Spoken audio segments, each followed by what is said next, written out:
was a dreamer drifting in an endless sky, through echoes of 1,000 worlds and waves of cosmic fire. I was the wanderer chasing shadows of the night. In a rhapsody of stardust, I was lost to space and time.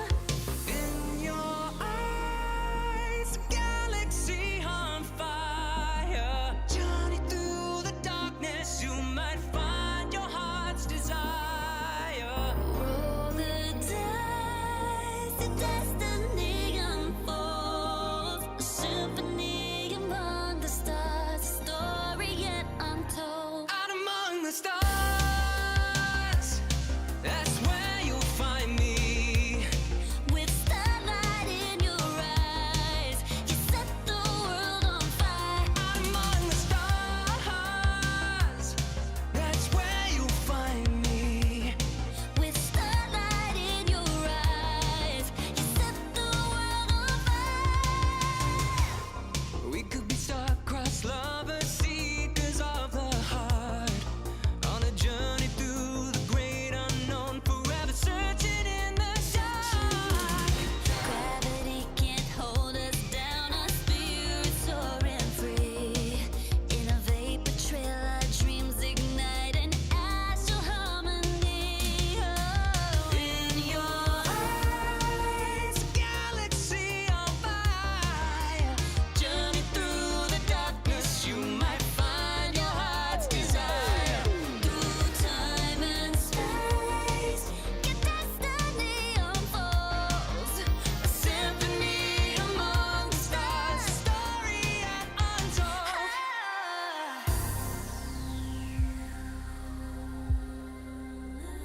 Out among the stars, out among the stars.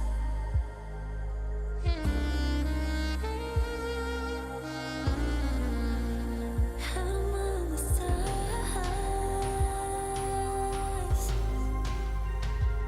and that's where you'll find me.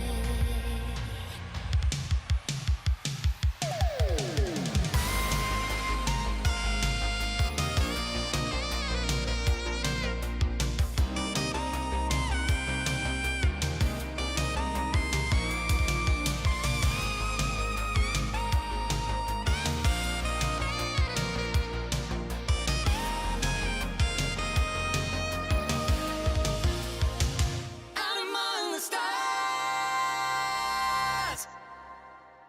that's where you'll find me.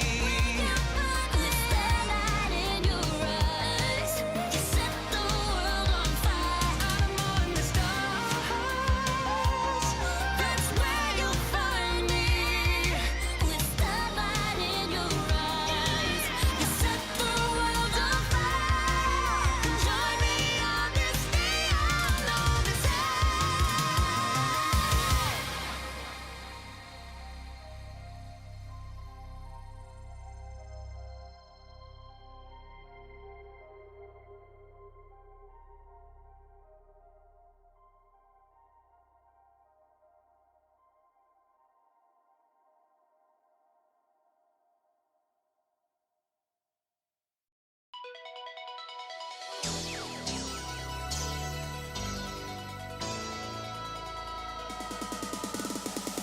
Love rages in my heart, blazing through the endless sky. I follow you across the stars, far beyond the dying light.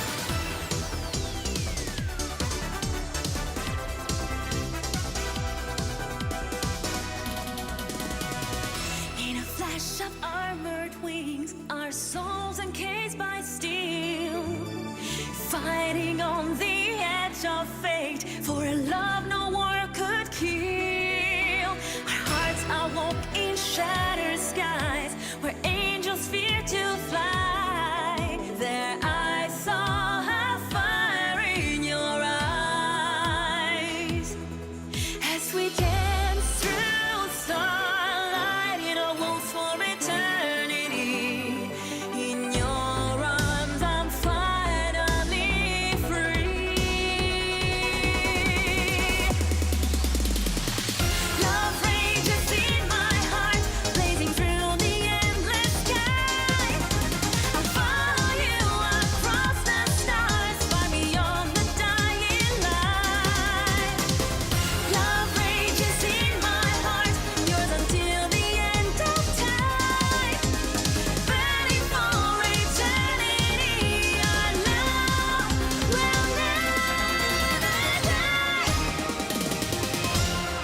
When the long working day uptown is over, all the subway lines wrap around the world. I carry myself up the stairs and pull the covers closer, chasing the dream that I might find myself again. When a memory is a time machine, whispers quiet but defiantly, it's time to leave. When a memory is a time machine, fly you on its wings from your history to what might yet be a reason to believe. It's all beyond the breakers, it's waiting for the takers on the edge of day, the golden gleam before it fades away. On the outer edge of inner space, the gaze of a familiar face in front of me reminds a neon odyssey awaits. In the cracks, another skyline waits to open. For a second, you can see the seams appear. Is it a trick of light or a dare to raise the curtain, or a cave to enter just to face your fears? When a memory is a time machine, whispers quiet but defiantly, it's time to leave. When a memory is a time machine, fly you on its wings from your history to what could be a reason to believe.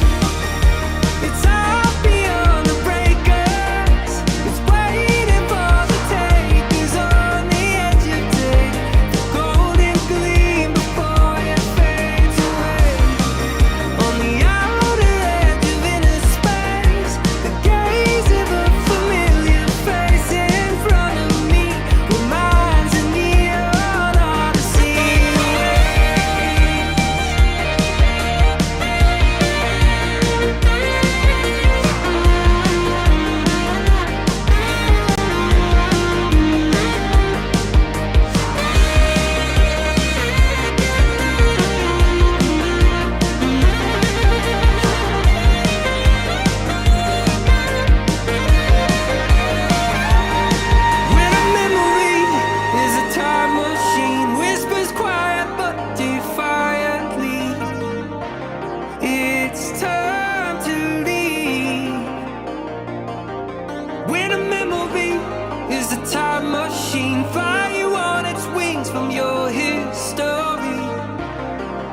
Yo. Whoa! Yo. What is up, everybody? Yo. Hello.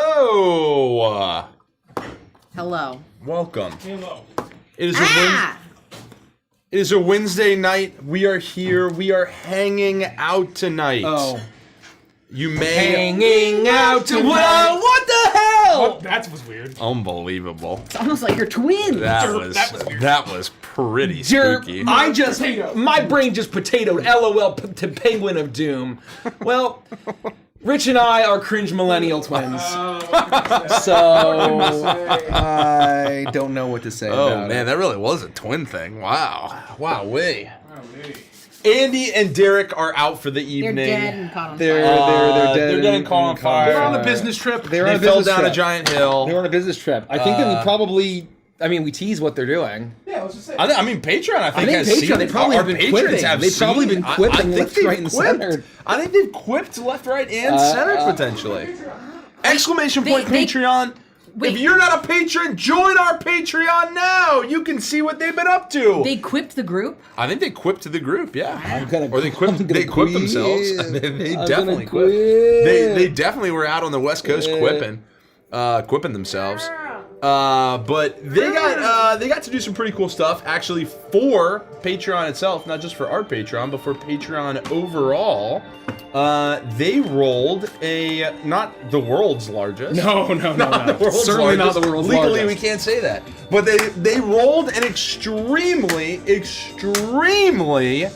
big D20 down a hill. I actually don't know. Does anybody know what result they got? 14. 14. Which is what? What's the result of that? Hector Man Crab. I I was so fucking pumped. Oh, let's go! So if you know Beneath Dark Wings, you know Hector Man Crab. If you I gotta want a stat say- block, I gotta say, Beneath Dark Wings fans are really should be very glad that I'm not at all involved in Patreon. yeah, you know, You're getting content that you're eating You're good. eating good. And what they're talking eating about good. is the result of that die roll, 14, Hector Man Crab. That is new Patreon content. They'll be coming to all our patrons. Yeah. 'Cause we rolled a giant D20 and it landed on 14. So you got more free stuff coming your way. That's a lot of stuff. That's a lot of stuff. My stuff. In terms of He's Hector Man Crab. burning. Squadala, we are off. You will die. Oh boy. I can't no. give credit. Come back with your little Richard. Lamp oil, rope, bombs. I need to learn the full Morshoe. You really should learn. You the gotta be full- pretty close. I gotta learn the full Morshoe. Can everyone hear me, by the way? Never You give him got the full three- horseshoe. You got 3 microphones pointed all directly at you. I don't know what to say about all that. How does Mike sound? How do I sound? Compared to the rest of us? How do I How does sound? Nikki sound? Hello. Nikki said a lot. There we go. I've said a couple of things. I've been inside for like a week, and I'm feeling it. Yeah, we haven't really left the house. I've been inside for a fucking week, and I'm feeling it. I hate it. I hate it.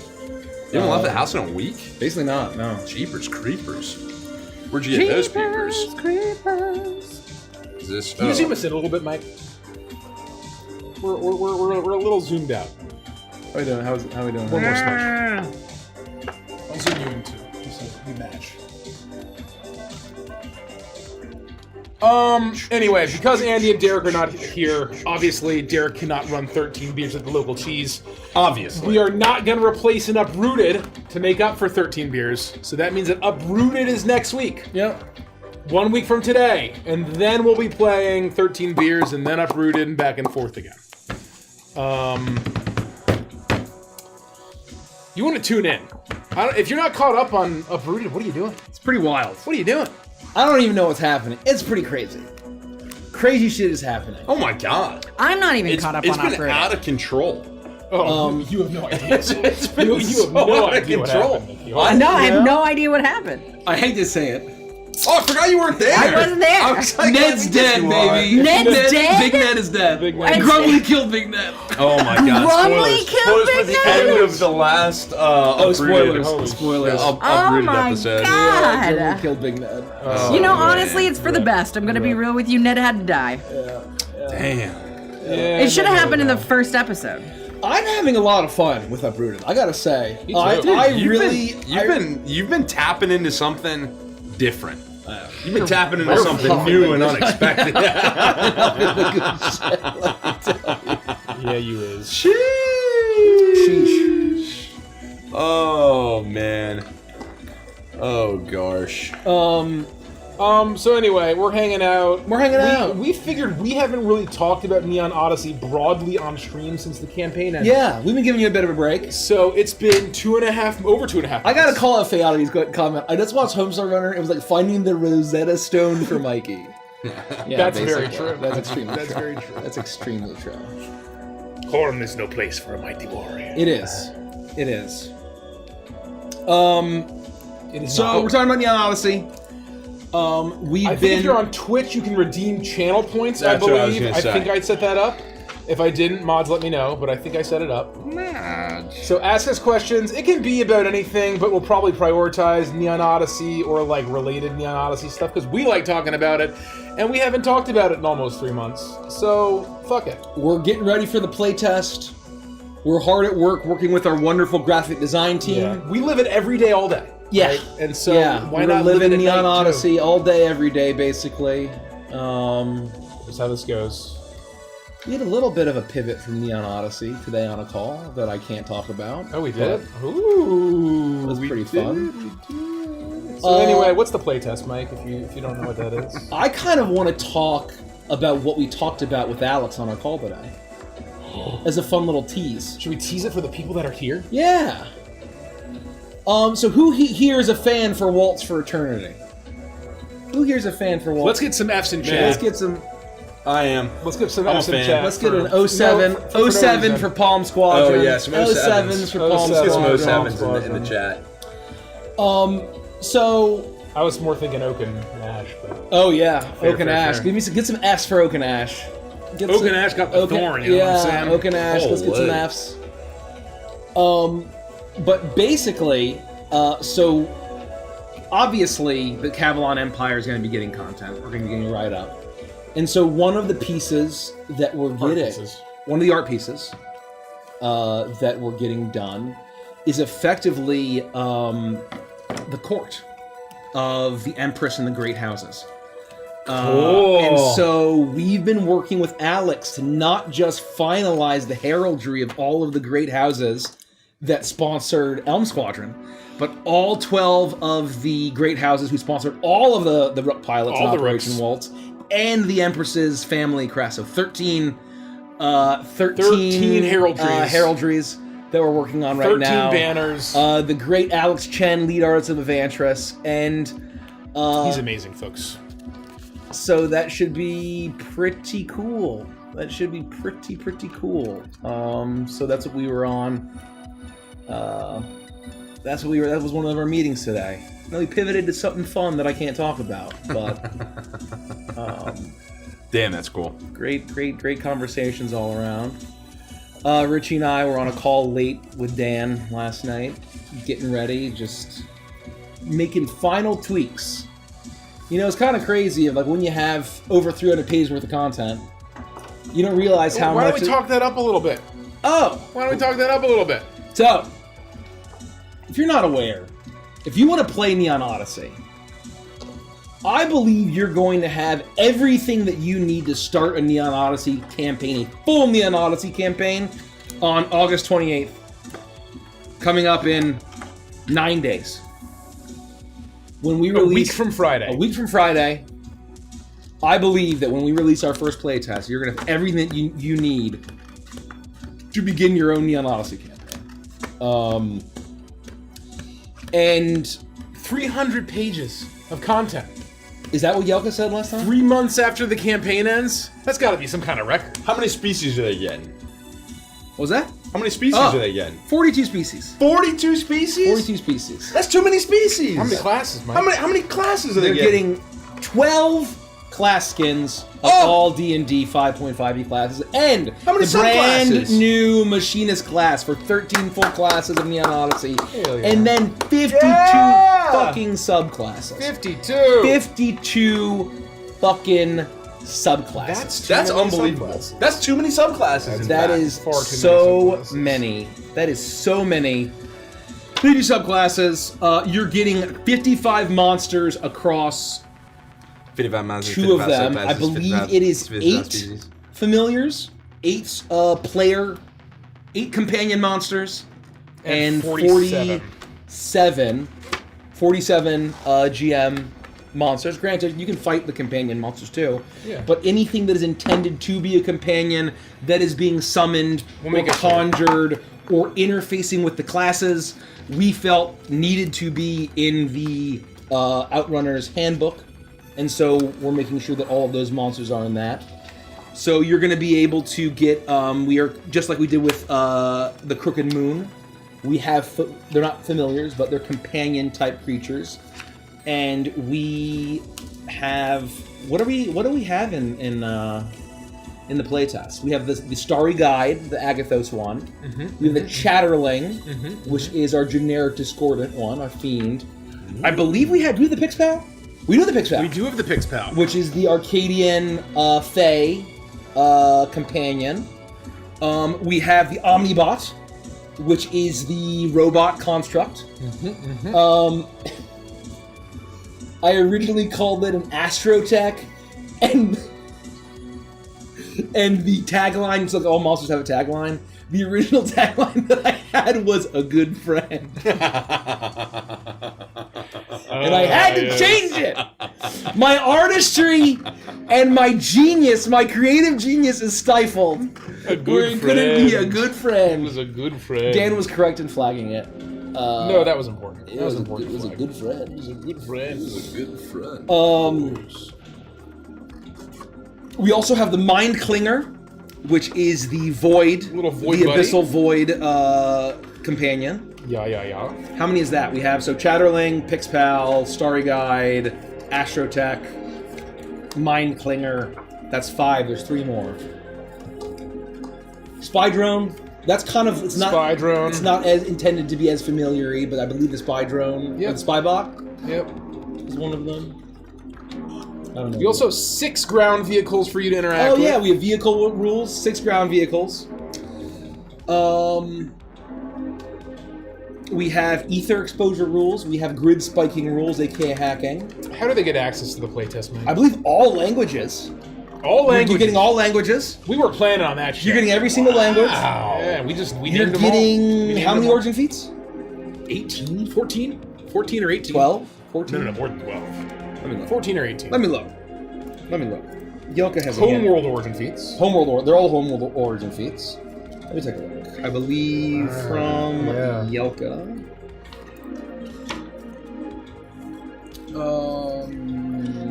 Book 1 intro. Leaves from the vine. Planetary vehicles. Because it's not just all ground vehicles. Oh, you're right. Because there's a flyer, there's an airspeed. Planetary vehicles. Planetary vehicles. Thank you, Ben. That's important. 14 origin feats. You were right the second time, I was Rich. right. Oh, I said 14 or 18. So I was And the first time. a never-before-seen setting primer. Or It's a good primer. one. And I think that with that setting primer Primer. and a little bit of imagination, you should be able to very easily just start fucking going ballistic. Yeah, Absolutely. Going rock and roll. Go ape shit. Going rock and roll. Go ape shit.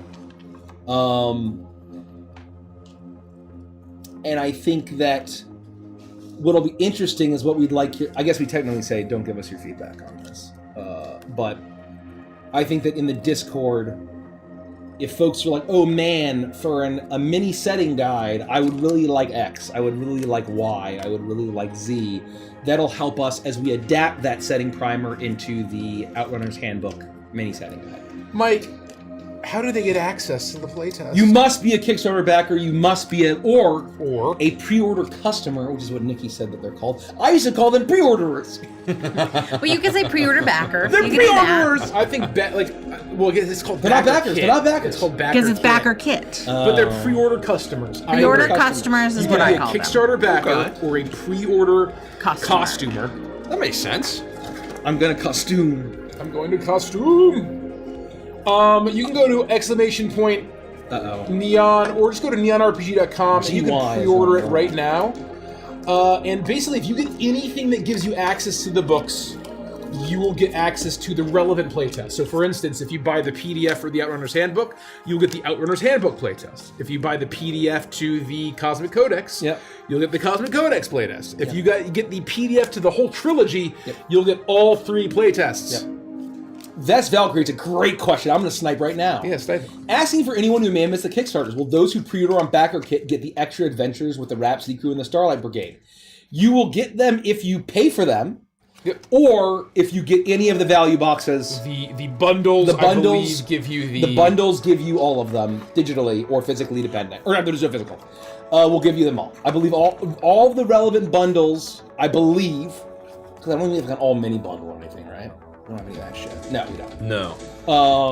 With packages, but not all. But once again, all of that extra shit that Anything, was free, I'm not paying attention to him. So anything Mike says, verify Asterisk. when you check out Asterisk. by looking at what you're ordering on Backakit, because everything that you order has an itemized list of exactly what comes in that bundle. So if you don't see it on the list, you can reach out and ask us if it comes with it, but the answer is going to be no. Or you Because ain't if it's getting it. not on that list, you're not make getting it. Make sure you're getting it, or you ain't getting it. And Make so sure we you're wanted to getting it or make you ain't sure that, getting it. like, we really rewarded the people who backed us during the campaign, especially at the all-in tier, like, got everything, basically. Except for the side books. Yeah.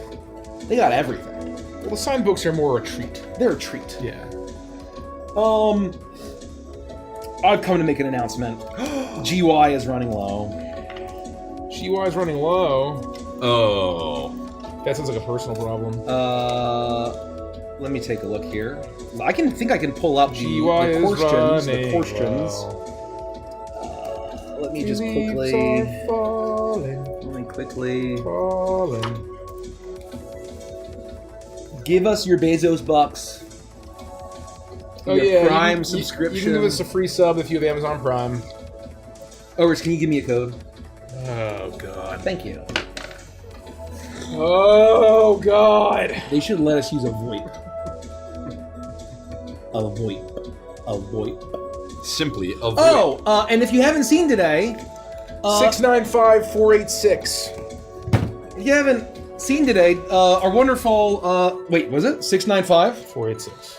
Our wonderful production team, including Jesse and Todd, have started doing some fun edited side-by-side shorts.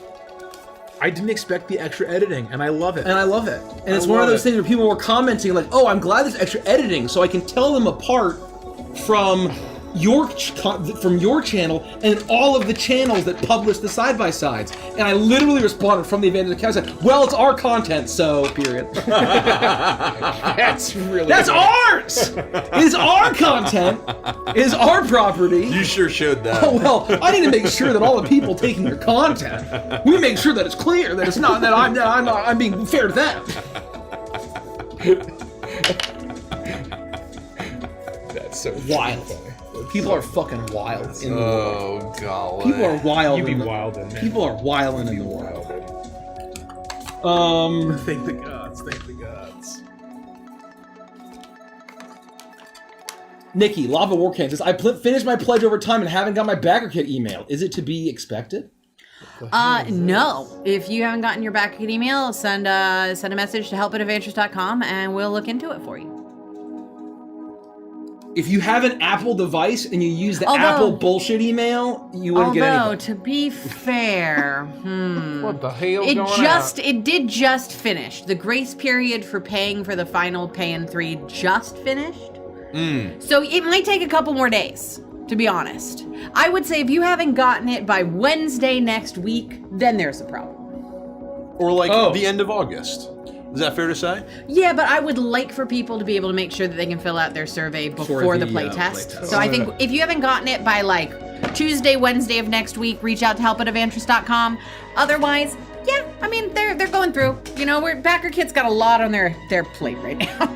There's lots going Backer on. Kit's Yeah. really working very hard. They're working hard They're for working us. very hard. We did get an update We did. that the triaging should be done very soon.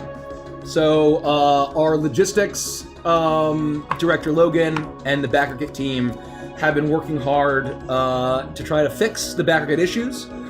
The difficulty is when there are new features. Right, we tried a new feature. We tried a new feature. When there are new features for a technical platform, it can oftentimes create problems that were previously unforeseen. So we appreciate everyone bearing with us there. Yeah, thank you for your patience. And thank you for your support. Oh, this is a great question from Emmett Schmemmett. Remembering Robin Williams after 12 years. Wow. Without him. 12 Holy years. shit. What's your favorite of his films? I rewatched Hook this week in his memory, and it's probably my favorite Robin Williams film, followed by Robots and Night at the Museum movies. That was a tough one, and what I'll say is that PSA, I'm not a role model, whatever, but like, talk to somebody and don't do drugs. So, like, Do whatever you want. But you know, That's our advice. That's my advice. What, is that in reference to your favorite? No, just as far as Robin Williams, like losing such an incredible mind. Yeah. Right. He talked often about what he thought the cause of his issues mental were. Yeah. Which we won't get into. We won't get into. But if you're interested, you can Google it. Yeah. Don't do drugs. My favorite Robin Williams film. I'm gonna look up a list.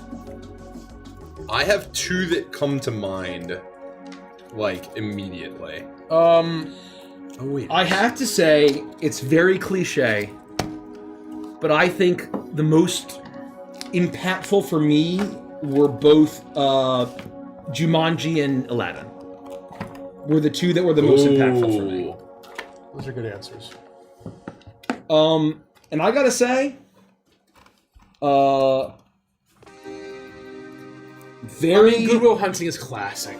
It's so good. Oh, Death to Smoochie. That's my answer. Oh, Death to Smoochie's great. Death to Smoochie. Death to That's a great Smoochie answer. is my answer officially. That's a great answer. I remember absolutely loving Patch Adams. That's a good one. Patch Adams is great. Patch Adams is great. Death That'll to do it. Smoochie is my official. A lot of people were saying Birdcage. I've never seen it. Oh, Birdcage. Birdcage is Birdcage phenomenal. That's probably my answer. Can I have a really fucked up one? That's an underrated film. Sure. 1 Hour Photo.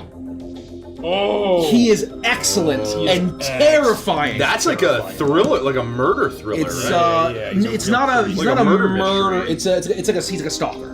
And I so think just a thriller. Yeah, it's a thriller. A suspense It's thriller. a suspenseful probably. thriller. Yeah. 1 Hour Photo, I think, is underrated. Yeah. And Robin Williams says Neon Genesis Evangelion in it. And I think that's very it's Very, very fun. very fun. I feel like another super cliche one is Dead Poets Society. Yeah. Dead Poets Society is phenomenal. Mrs. and Doubtfire is a Mrs. classic. Doubtfire, I was just gonna say. Amazing. It's a classic. I very often quote, "Help is on the way, dearies." That's classic. Yeah. That's classic. I gotta watch Death to Smoochie. But I don't remember like, this movie at all. It's hard. Like Robin Williams was truly a generational mind, like an irreplaceable. And every life is valuable, right? But like, of course, but to lose a mind like that is like truly tragic. Just like David Milch, he's not passed yet, but his Alzheimer's, right? We've lost a generational mind that we will never see again. Well, it's also someone who had such wide sweeping positive impact too. Yeah. Like he brought so much goodness into the world, so much light. Yeah. And so that like you feel that kind of absence very heavily. Mace, what's on your shirt? Oh, this is that's sick. My, Let's go. Let's my go. VV shirt. Whoa! It says Runes and Rituals and has a VV on it casting spells. That's amazing. That's pretty sick. Yeah, I thought it was super awesome. Guide and Gravity asks, what part of the playtest are each of you most excited about? For me, it's just all the characters. I mean, it's kind of a cop-out. Just, I want people to start building fucking characters. Yeah. Immediately. It's the subclasses. Immediately. We said it a whole bunch, but one of the coolest things about like kind of like ramping up to Neon Odyssey is how excited people were and how often they were sharing what species they wanted to play, what subclasses they wanted to play, the fan art of kind of like, here's my character, I can't wait to make this character. Yeah. So I think that kind of same energy, like now there was all that excitement about people creating these different different heroes, adventurers, and now being able to do so seems like such a cool thing. I can't wait to see people like actually Also, bring it to life. Like when I see all of the OC art that people are doing, it gives me so much life. And when they're creating their OCs and they're creating these characters, and when I tell you that I believe within 24 hours, or at the very least 48 or 72 hours of Neon Odyssey being announced, there was more fan art of people's OCs, Neon Odyssey OCs, than we got in 3 years of covering them. Yep. Yeah. 3 years. Yep. Effectively. Yep. In 24 hours, I believe, there was more fan art of people's OCs. You know what? Now that I'm thinking about it, what else I'm really excited about? Yeah. Just kind of what kind, like obviously with Asteroid Duet, we have staged up missions as kind of like, or bounties as kind of like a cornerstone of a story you can tell. Yeah. I'm really excited to see what kind of stories people are going to tell now that they're actually going to like play in the world of Neon Odyssey. Is it all going to be bounties? Are people going to try and go like broader? They're going to try and go more operatic, science fantasy story? Are they going? You know, is it going to be a Waltz for Eternity? Is it going to be a Stardust Rhapsody?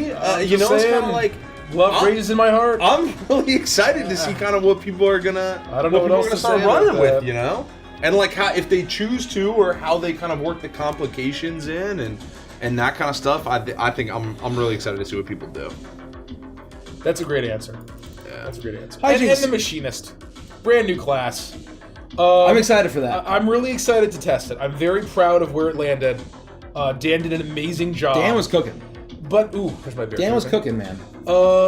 It's a chunky class, and I think it's not too chunky, but you know, it's got some heft to it, and I'm really excited for folks to take it for a spin.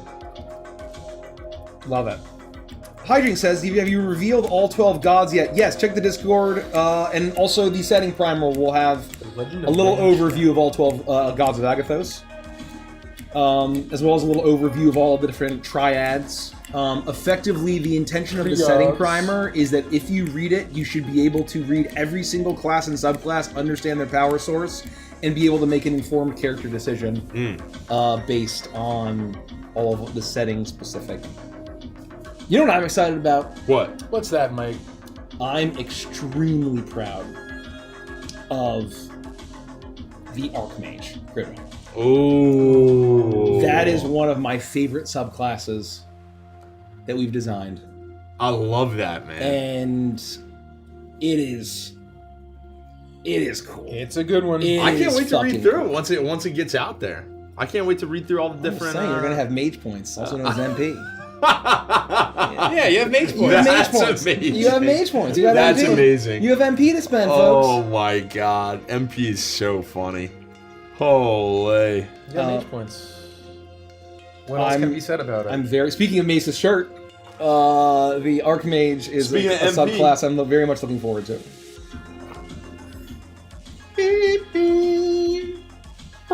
Dr. Caliban, are there going to be any restrictions on live streaming playtest sessions? The only thing that we ask is like, don't include links to the document download. Don't show full pages. You can talk about your abilities. You can talk about your features. You can talk about what you're doing. Just don't say, here's a link. Granted. If Derek was here, he'd say we have fan content Go to the fan guidelines somewhere. yeah. But Don't pirate. Usually what he adds on is basically just don't make it look official or don't make it look endorsed by us. thank you, Derek. But No, then, thank you, thank you, Derek. Thank you. But then, Truth be told, truth be told. otherwise, what Mikey said and whatever our fan content policy says. Yeah, look at our fan. Look at our fan. Yeah, fan content. I don't know. Yeah. Wherever that is. It's on the website. It's on our website Follow somewhere. Derek's It's on the wisdom. website somewhere. Follow Derek's wisdom. Yeah. Misa Minnow asks, Misa. will there be an Evantress booth at PAX Unplugged? Yes. Yes. Absolutely, there will. We haven't. Obviously that's less than 4 months away. Less than 4 months away. Good golly. They haven't allocated like spaces or anything yet. So once we know where we are at, we'll share what the number is and where you can find us. We're very excited because we have a very large booth this time. We have a really big island. It's huge. So we'll have nobody It's fucking around huge. us, and this is the first time ever we'll be able to hang something from the ceiling. So I'm excited to do that. So yes, we'll have a booth. It will be the biggest one we have ever had. We're super excited about it. We'll be at PAX. You can find us there. You can check out very much the Crooked Moon and possibly more Neon Odyssey experiences. Oh, hell yeah. Possible. GODWP says, how much of Neon Odyssey would you guys say is ready in the sense that it's written and now not many editing passes left? So the thing about Evantris is that we are a company of iteration and heavy editing. I would say as far as first pass, first drafts, a metric shit ton of the book is done. Is that a fair assessment? Metric shit. A metric shit ton of the book. Yeah. Basically, every monster. Nearly every monster. Nearly every world. Nearly every world. Nearly every faction. Nearly every faction. All the classes, obviously. All the every class. subclasses. I mean, that's a very close to done. That's a massive chunk. But that's still drafts. It's still first drafts, right? And so Or second drafts, the editing but yeah. process that we have is extremely robust, and it takes a while. And so it's one of those things of where we are perfectionists to our detriment in many cases. Much to the chagrin of the rest of the team. Yep. But thank you all for Thank you for bearing with us. Thank you for bearing with us. I'm gonna snipe Meats Las Carnes. Hello. How hard was it to find a manufacturer for the vinyl case? Whoa. It's been very difficult. Yeah, it's been very difficult to find a manufacturer for the vinyl case. It is hard to make, and obviously, we try very hard to make very cool things that we want, things that we would collect. Which means that we don't often just make any old vinyl case that you could find in any old shop. We're gonna make it in an extremely cool way that is thematic and evocative. And theme costs. So it was very hard to find somebody who could do it. And even then, once we found people, even they had to say, well, I'm not totally sure. We have to consult even yet other people who do manufacturing. But we, after a long time, are moving forward. Why are we so damn extra? That's what I want to know. Damn it. We want the experience to be so absurdly premium that Why wasn't our Kickstarter it's not video? hard to find. Hey guys, I drag and drop. Here are files. Here is vinyl I want. Here is art for a slipcase. That's easy to find. But we want it to be an extremely premium. So at the end of the day, what's the point? It's telling a story. We want it to be a collector's item because, A, it's a collector's item. We know it's a collector's item. Yep. It is going to be small batch. Yep. It's not going to be you can only order it here, but it's going to be a small batch. And we want the experience to be very premium, and we want it to be valuable for the people who invest in this. If they never listen to it, we want it to be a beautiful art object that can live on their shelf and people can be happy to display. We want it to be able to sit next to the all-in box, sit next to the deluxe cover of the book, display it in a similar way in kind of a collected work of all these cool premium things we did for Crooked Moon and have it hold its place, right? So, we operated at that level. Wouldn't it be easier to put out mediocre schlock? Oh so boy, easy, would it, bro? God, so easy. God, my man. life would be so much easier if we Send would it to have. golly. If That'd we be so made a much mediocre easier. slop, We wouldn't be bro. happy though. We have the books now. It'd be in the yeah, mail. exactly right. Yeah, It'd be in the fucking mail. Yeah, exactly right. Yeah. We wouldn't be happy, but God, would life be easy? I grew up on Nintendo, man. Yeah. What does Miyamoto say? A delayed game can be good, but a rush game is bad forever. It's bad forever. How many forests do I have in this deck, Mace? Oh, in a mono green? Yeah, I'm 20. Depends. 26? We're gonna find out. I feel like 25, 26 is usually my mono color Let's take a look. deck number. Let's take a look. I think Sephiroth has 26 25. slopes. Yep. Yep. Good job. Good job. I don't even know this is 25 forests. Swaberto Peace asked, if I wanted to homebrew some missions like escort or package retrieval, is that a good idea? Yes, absolutely, it's a good idea. And what would be a good way to calculate payout for competing missions? Are there treasure hoard rules that we're including? I thought we talked about that on a call. I may have been half paying attention. Dan, remind me. I believe not in this playtest. Oh, okay, that's fine. We will be having treasure It's hoard. just not quite in the scope of this playtest. You know what I mean? Like it's. But I just believe not- aren't we like talking about economy of like notes are roughly worth X, Y, and Z. Oh yeah. You'll have the price of equipment and the like, and so you can get a sense of what'll buy what, and then feel it out. But yes, we will have that guidance in the full rules. People are asking what I'm building. Given the time of year and the fact that it's mono green, and if you know anything about me, you should know who I'm building. You can look at the top several. You should know exactly what I'm building. I shouldn't have to answer that question.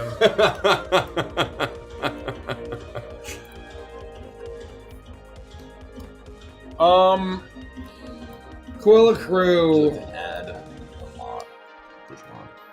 asks, yes. out of all the Neon Odyssey campaigns, including Anthem, what is your guys' favorite campaign still going or finished? You can't pick a favorite. Yeah, it's impossible to pick. Wait, favorite what? Campaign. Period? I think, like, I basically consider Once Upon a Starlight, Anthem, and Waltz as the holy trinity I of was Peak. literally gonna say It's the holy trinity of Peak. Waltz for Yeah. a Starlight : Anthem. Yeah. It's my answer. That's very Once funny. Upon a That's my Starlight, Waltz for Starlight Eternity, Anthem. and Starlight's Rhapsody Anthem is basically the holy trinity of Peak. Yeah. That's my answer. That's my answer. That's You the gotta toss Strahd up there. You gotta Oh, toss Strahd's amazing. No, These these are Neon Odyssey campaigns. Oh, You don't I need thought an it just Odyssey said any campaigns. No. campaigns finished or. I was just talking to Maya about Strahd the other day. So we got some unbelievable fucking fan art of Kana with the fucking sword of the when she morning kneels with down in front Dawn of when she Sergei. kneels down for Sergei. I am so pissed. Actually, it's a good thing that I wasn't super into A Song of Ice and Fire when we played Curse of Strahd, because I would have been insufferable. You would have been fucking insane. I would have been fucking insufferable when that happened. Anyway. Thank God we dodged that. And like bullet. it is a miracle that we achieved that level of peak storytelling that long ago. Oh, That is miraculous. I'm I actually very have. proud of that. I have a Song of Fire and Ice question. Yeah. Well, and also We only have 3 hours. and also hots. Also Hot D. it's got some hot, Hot D. D, hot D, hot that D. goes Kids into love it. hot D. Okay. I was confused, and maybe this is a world change, Probably don't know the answer. but no, you probably might. But and this is spoilers. This is I think spoilers he for was Hot D. joking. This is very latest Mike will season. know every single answer. This is very latest season. But Ormond knights the guy, the other Targaryen that has the black hair. Daron, yeah. He knights Daron. Yeah, which is He does not say the whole, like, in the name of the mother, I charge you to be, like, kind. Or he doesn't say the whole thing that they said Yeah. in Knights of the Seven Kingdoms. Do you know why he knights? I thought that was like what you said to knight somebody in a Soyaf, where they say the whole in the name of the mother I charge you to be, in the name of the father I charge you to be, in the name of the warrior I charge you to be. I thought, because that's what Baratheon the Laughing Storm says when he knights the wine guy. He says the full thing. So why does Ormond say something different? And does it mean that Daron was not fully knighted? Or I don't know. Maybe it's just maybe I'm overthinking it. what? How much time you got? How much time you got? How much time is on the clock? Right? Run wild. It's effectively, I believe that the language that was used there was one of the truncated dubbing that is, I believe, shows up in one of the mainline books. From In the Name of the Mother, and effectively it's and there he's hitting on some of the seven gods in what he's dubbing him to do and what he's charging him to do. Yeah. That said, I think Ormond is meant to be someone who's not as smart as he thinks he is. Did a good job showing that. Yeah, and so it's like one of my nitpicks. A is that Daron already should have been a knight. But it is what it is. He was already Daron the Daring. He's already committed in the books horrible war crimes at this point. Oh, really? Oh yeah. In the books, he's like a bad guy? He's not a bad guy, but no one's a good guy, or everyone's super complex. He doesn't have clean hands in the books. Yeah, he's very clean. He's hands already in the very show. daring. He's like, oh, I don't want it. He's like, no, fuck Rhaenyra and fuck this whole faction. Let's fuck them up. But my pet peeve about the ceremony in Night of the Seven Kingdoms. Oh, so you also had a hang up with it. So in the Night of the Seven Kingdoms, in the original book, he only goes through 4 of the gods. Okay. But then Dunk leaves, and there's an ellipsis. So it's presuming that Lionel continues to do it, and it finishes out. Yeah. But now it's basically because George in the 90s didn't write the remaining, at least do 6 of them, right? So then there's only 4. And so effectively, at the end of the day, I think that the writers didn't want to have the time. It wasn't as much of a solemn thing. Ormond's, written to be a dumbass. All I'm saying is, in the name of the faceless, I will be measured. That's all I'm saying. Anyway, let's go. That's all I'm saying. I'm gonna be measured as fuck. I remember watching that scene. I was like, wait, what the hell's going on? Like, is he even like really knighting him? Like, I thought you kind of had to say the thing. But I can't remember any. I guess the idea is that it's pretty Knight's, flexible. Yeah. It's pretty flexible. As long as it's a knight that's doing it. Got it. Yeah, any knight can make a knight. Yeah. Got it. And then ideally you have witnesses, right? Ideally you have witnesses, but yeah. If you have any more questions, I'm happy to answer them. So that's a good question from Coil Groom. That's a great question. Was it like a coelacanth? Driftworm, how has it felt to pivot away from using twists during sessions? Unbelievable. It's amazing. I love it. I love everything rip and about piss, twists. Rip and piss Rip twists. and piss twists. Twists were fun to kind of get people involved, like get the community involved, but it's so nice to have like real failure. Yeah. Again, too, where like if you fail, you just fail. We're just playing the game, There's man. no there's no I re-roll 17 times because I really want to succeed at this thing I'm doing. You're just playing the game. You're just playing the game, and you can fail, and stakes are real. And that's very cool to be back to. Nerdly misses. Anyone excited for Kingdom Hearts and Fortnite? Is that happening? Yeah. Is that happening? What the hell? Dude. Really? Yeah, and starting tomorrow. Golly, Fortnite sure just churns stuff I don't know out. if the Kingdom Hearts stuff is happening immediately, but yeah, at some point in this season, there's going to be Kingdom Hearts. What iteration of Sora are they using? I guarantee they're doing 4. I know. Cry about it. I don't have to tell you. Okay.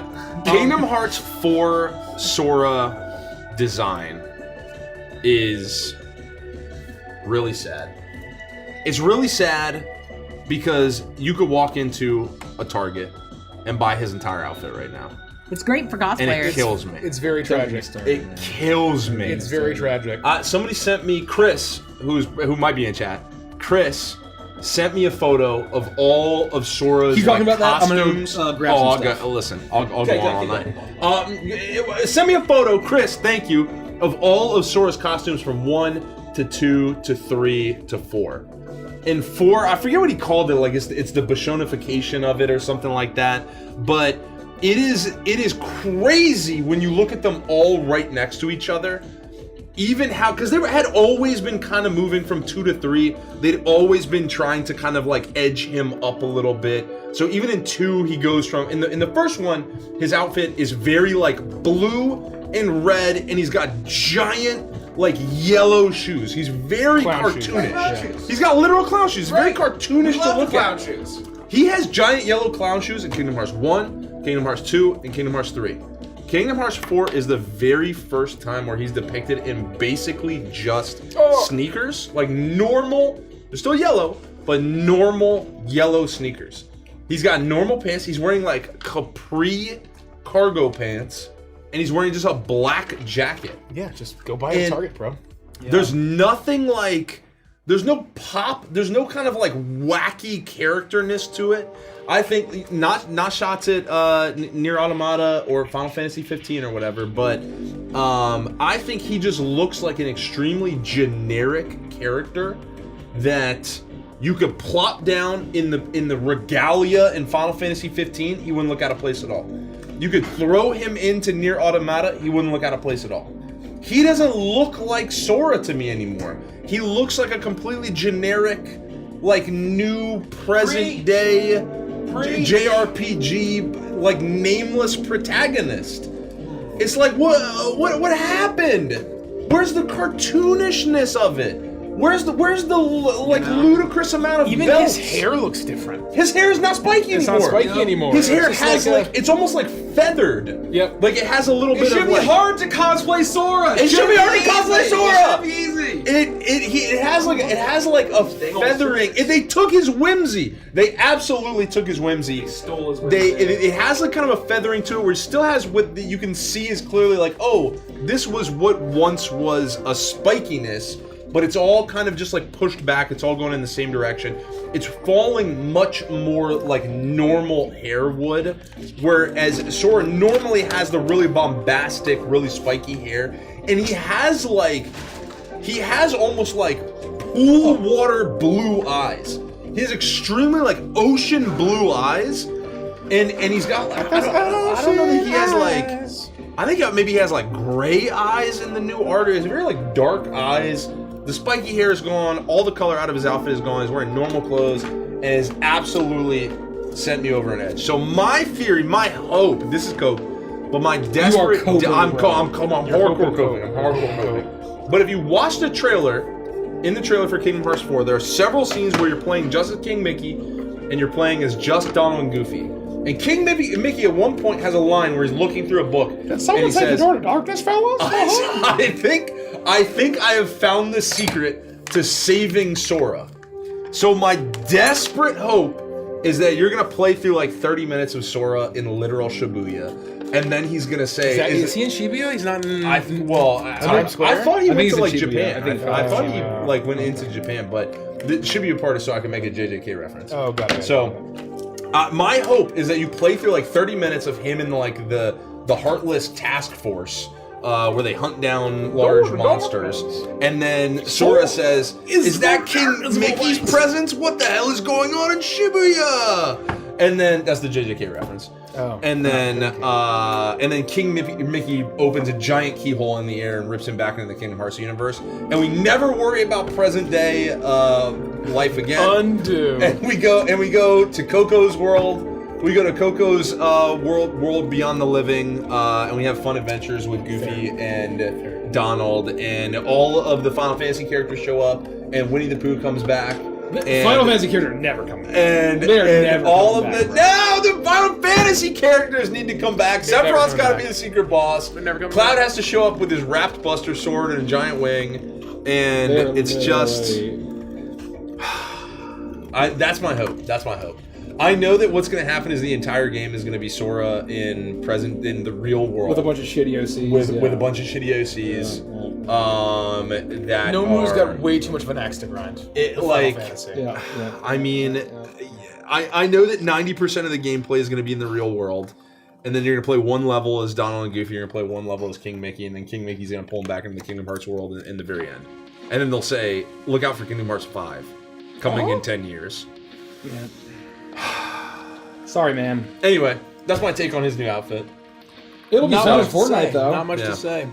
Yeah, not much to say. much to say about I it. did have Chris also ironically sent me another photo of his new outfit in almost the exact same style, but with his eyes super blue, his hair very spiky, just making the same shoes larger, and they add like 10 belts to him, like 10 belts and straps, and he looks so much like Sora, it's unbelievable.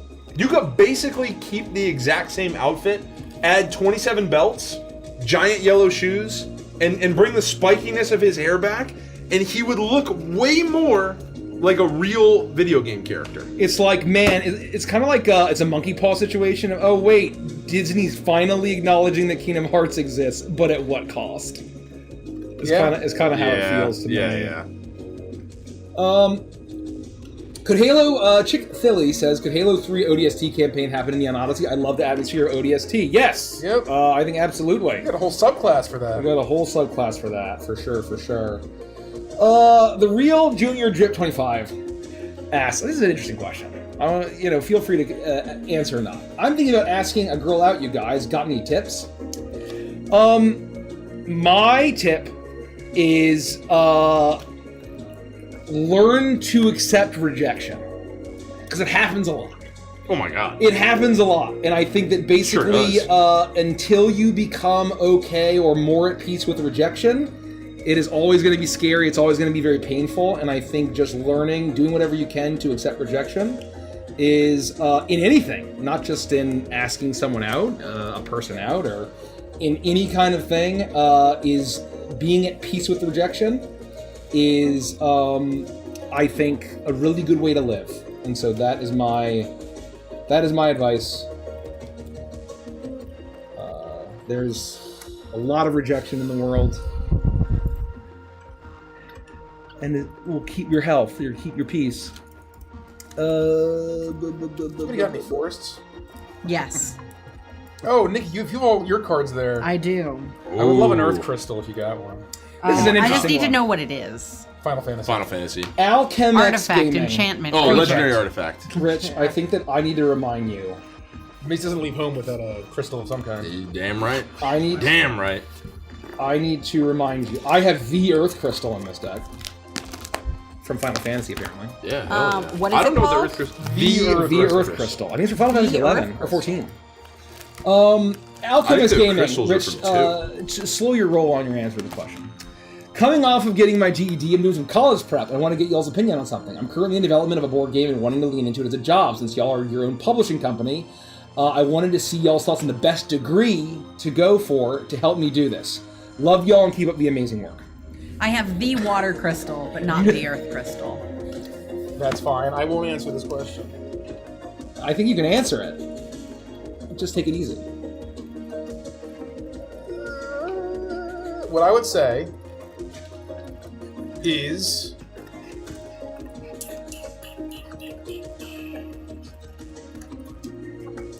Oh, get whatever degree. what about international logistics? Oh, Get a logistics degree. that's a great answer. Get an international logistics. Find a business undergrad school and get a logistics degree. Absolutely. Great fucking If you get an international logistics degree, there we go. That's a great way to do it. You are going answer, Mike. You are going to be set up so much better than 99.9999999% of other publishers. Yep. It is one of the most challenging things that you can possibly do, and it is an area where a degree actually will help you. Yes. Generally, if you want to be a publisher or a board game person in general, you don't need a degree to do this. Correct. So if logistics is not an option, what I was going to say is find a degree that will just teach you how to think rationally and strategically. Whether that's a business degree or a philosophy degree. I'm gonna say something that a lot of people who are 40 or less aren't gonna like to hear. Read. Oh. You need to know how to read. You need to read well.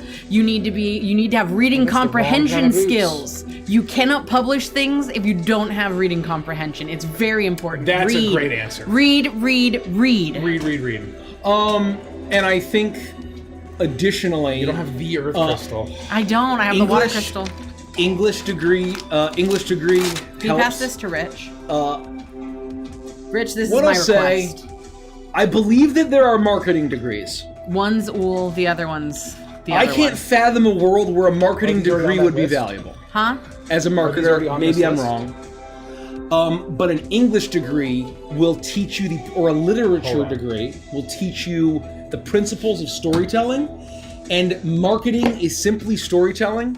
But once again, if you become a specialist in logistics, just like that, becoming a specialist in marketing is also tremendously valuable in the realm of tabletop gaming. I don't know how good a marketing degree would be. I can't imagine what they would teach you. But who knows? Who knows? Yeah, read books about business and running your own business. Yeah. There you go. That's all. That's what it is, right? That's what you do. Get answers, folks.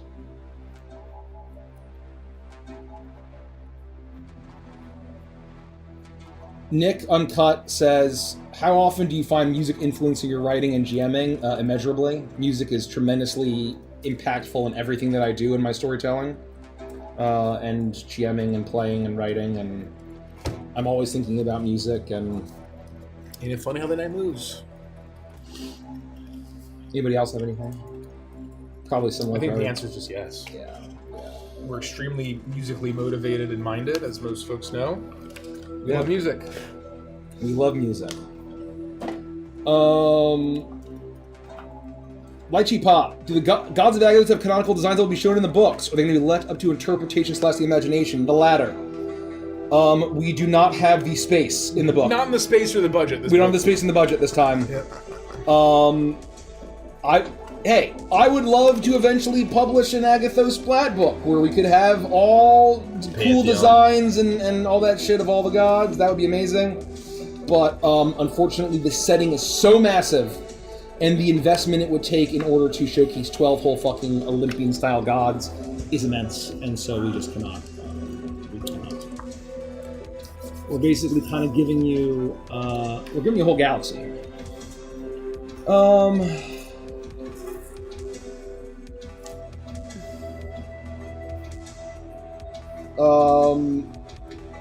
Jackal Heroes is saying, any updates on the backer kit fiasco? We have multiple emails. If you can basically take this list, it should be export fixed. the It deck should be fixed pretty and soon. delete the list from everything minus these but- Export the the deck in which way? from Moxie. Just as plain text. Stay okay, tuned. gotcha. So export it, Yeah, copy do it as that. plain text, put it in a document, and delete everything but that. At the end of and the then day- send the digital Yeah, can do listing. that too. Thank you. You'll still have to go back into your backer kit survey when we fulfill in order to finalize all your shipping stuff. So, but we should have everything settled That's the hope. soon. That's the hope. That's the belief. Thanks for bearing with us. Thank you for bearing with us. Forests. Mickey, do you have any forests over Yeah. Fayati asks, you what just book need will the basic physics forests? be appearing? Physics is my favorite color identity. The physics. I can't wait to play the physics commander. Yeah, I mean, frankly, the physics is my favorite monster that we designed. What kind of forests? Just like basic forests? Yeah, I mean, and if you have Basic cool lands. ones, I'll throw them in Here, here. just pass this to him. All of the lands are in the very front. Ooh, you got some Apple ones.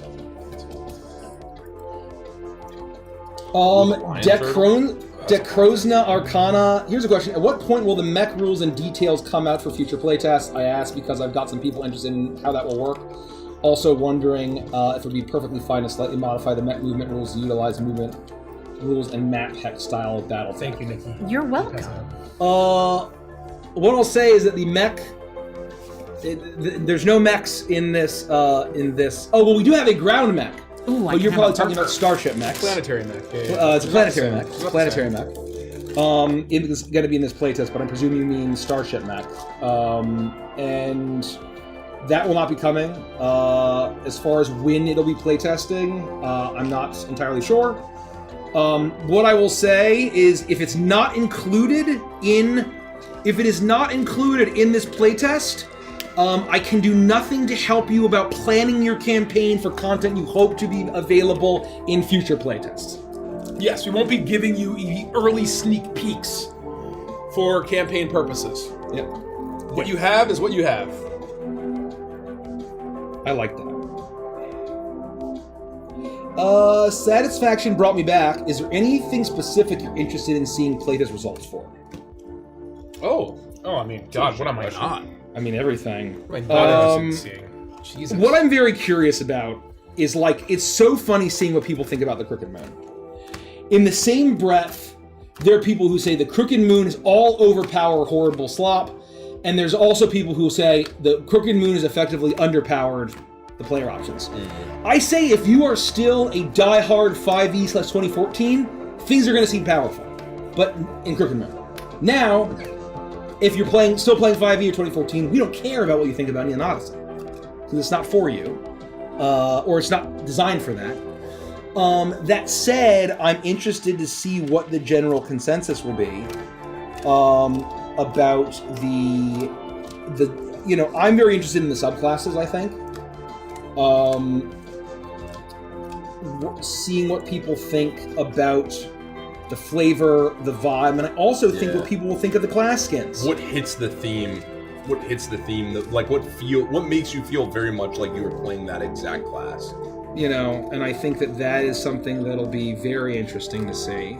I think that there's a possibility, right, of where some people will be like, this is too different, the class skins are too different from the Dungeons & Dragons that I know. And I think that there are going to be people who are going to be...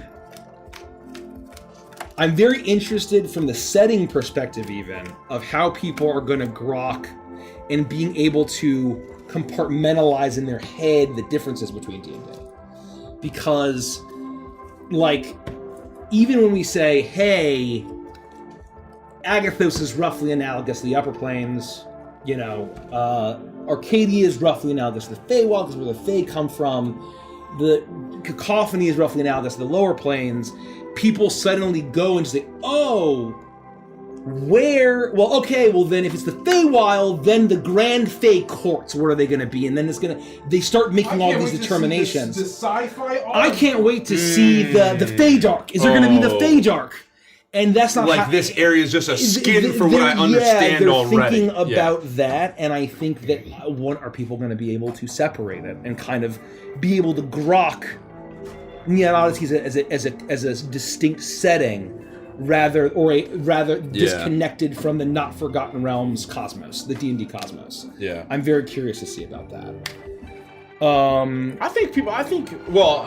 don't know, but I would think that people would be able to, and they just currently don't know what else to think. Yeah. You know what I mean? So it's kind of like, well, I only know this one thing. Yeah. So this is the context in which I imagine this new experience, right?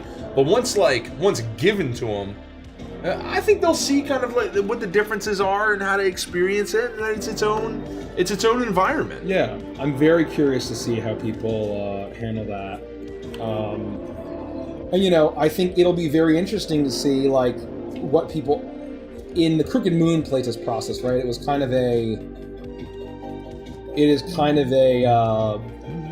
very interesting process for playtesting the Crooked Moon because of how fucking chaotic and insane and painful that process was of making the Crooked Moon.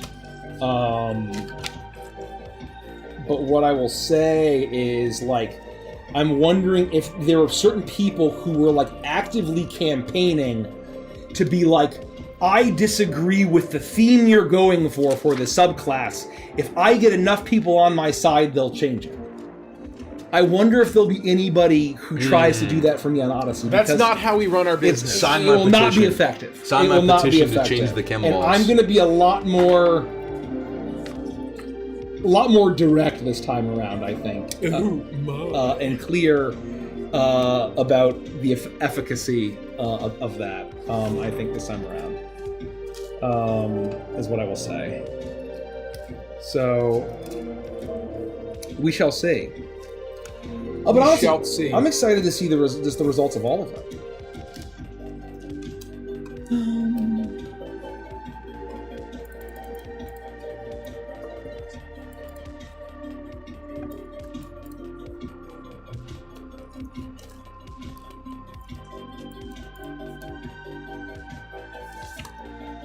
Oh, Fayadi asks, will it be full normal Nematoan Conlang? And if not, how much would it pay for them? Actually, Nematoan got decanonized. Nematoan got hit by the Overture decanonization ray. Or it just has another name. It has another name. Yeah. It has another name. But we don't want to ever have a language that just, this is the language of this species. Yep. We don't have any of that. Should we say the name of the language? Let's say the name of the language that has been renamed to is Sleemies. And it's just the language of Sleema, so that was the language of the Nematoans and the Greeble. Yes. So Greeble and Nematoans, their home, They all speak Common. Besides Galactic Common, they all, Sleemies is Sleemies is their language. Sleemese. Sleemies. So that is. But no, we're not going to have any language supplements. No.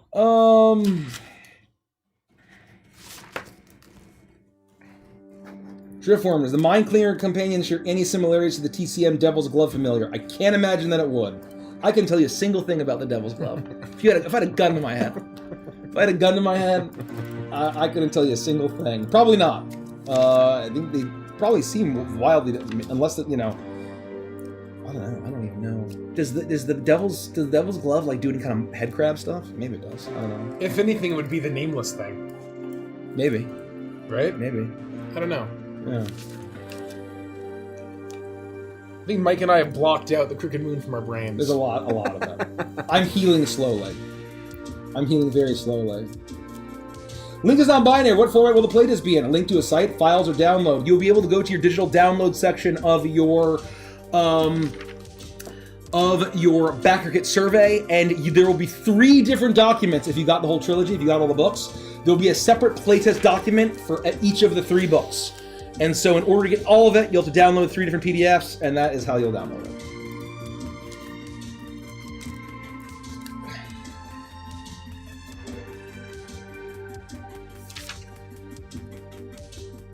How many classes are going to be in the playtest? All of them. All 13.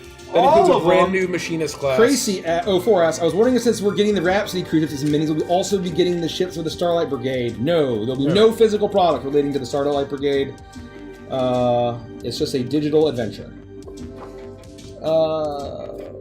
With the playtest, will they be compatible with VTTs like Forge or Roll20? Or will they be PDFs? Says R Cynical DG. They're PDFs to start. They're PDFs. What are PS? They're PDFs. The playtest. The question was, will the playtest be in PDF form or also available as a VTT? Oh. The playtest will not be a VTT. Correct. PDFs. Alonso Davil says something that I fully agree with. Can we give it up to the amazing customer support? They've been getting absolutely reamed and beaten and bruised and just hammered. They've been hammered. I had other things to say, but it sounded too grotesque. Yeah, beaten over the back of the head. They've been getting hammered because of this backer kit stuff. And so, I mean, they're the tip of the spear. They're the first line of defense. And, they deal with a lot. And so we got to give them up. We have an amazing customer support team. So thank you, Nikki, Tommy, and Nathan, for all that you do. Gotta give it up. Thanks, guys. Nikki and the Billabong boys. They're doing great work. Randa had a very good question. I think that if you haven't worn around here, if you got the all-in box, will you be getting the minis, the books, and everything in one shipment or over a period of time? Everything is being sent out at one time. So I think that when it comes to international logistics and kitting out all these boxes, it's not like we finish all the dice and then send those out, and then we finish the books and we send them all out. We effectively. You think you want that? Yeah, you think you want that, but you don't. Don't you guys have phones? Yeah. You know what? That guy, he's a great TikTok account. Because he was a classic WoW designer, and he talks about the design philosophy of Naxxramas Pulse and all that. And he got done really dirty of where no matter what he does going forward, he's always going to be the don't you guys have phone guys. And I feel bad for him. Because he was not equipped for the horrible business decisions of the business. He had to defend a business without the appropriate fucking security. People have no idea what we're talking about. Anyway. And that's fine. We're going to make everything physical, and then we ship it out. It goes on ships. They go across the sea to all our various fulfillment centers. Imagine if we shipped it out in 38 different packages, and then we charge for shipping, and it's like, that'll be $558, please. Oh, more than that. Oh, more than that. Oh, yeah, a lot more than that. That'll be $38,000, please. Yeah. Rest of world would be a house payment. Yes. Yes. Good old row. So get it all at the same time. To be fair, depending on your local shipment, the all-in box is going to be probably 3 boxes. And so they may ship it all out, and then one goes on a different truck, and you'll get one a day later, potentially. but that's not us shipping it out. No, it's leaving the fulfillment center at the same time. Yes, And yeah. we're not going to promise how fast it gets to you. Yeah. Once it's on the USPS truck or the FedEx truck, it's out of our hands. Yep.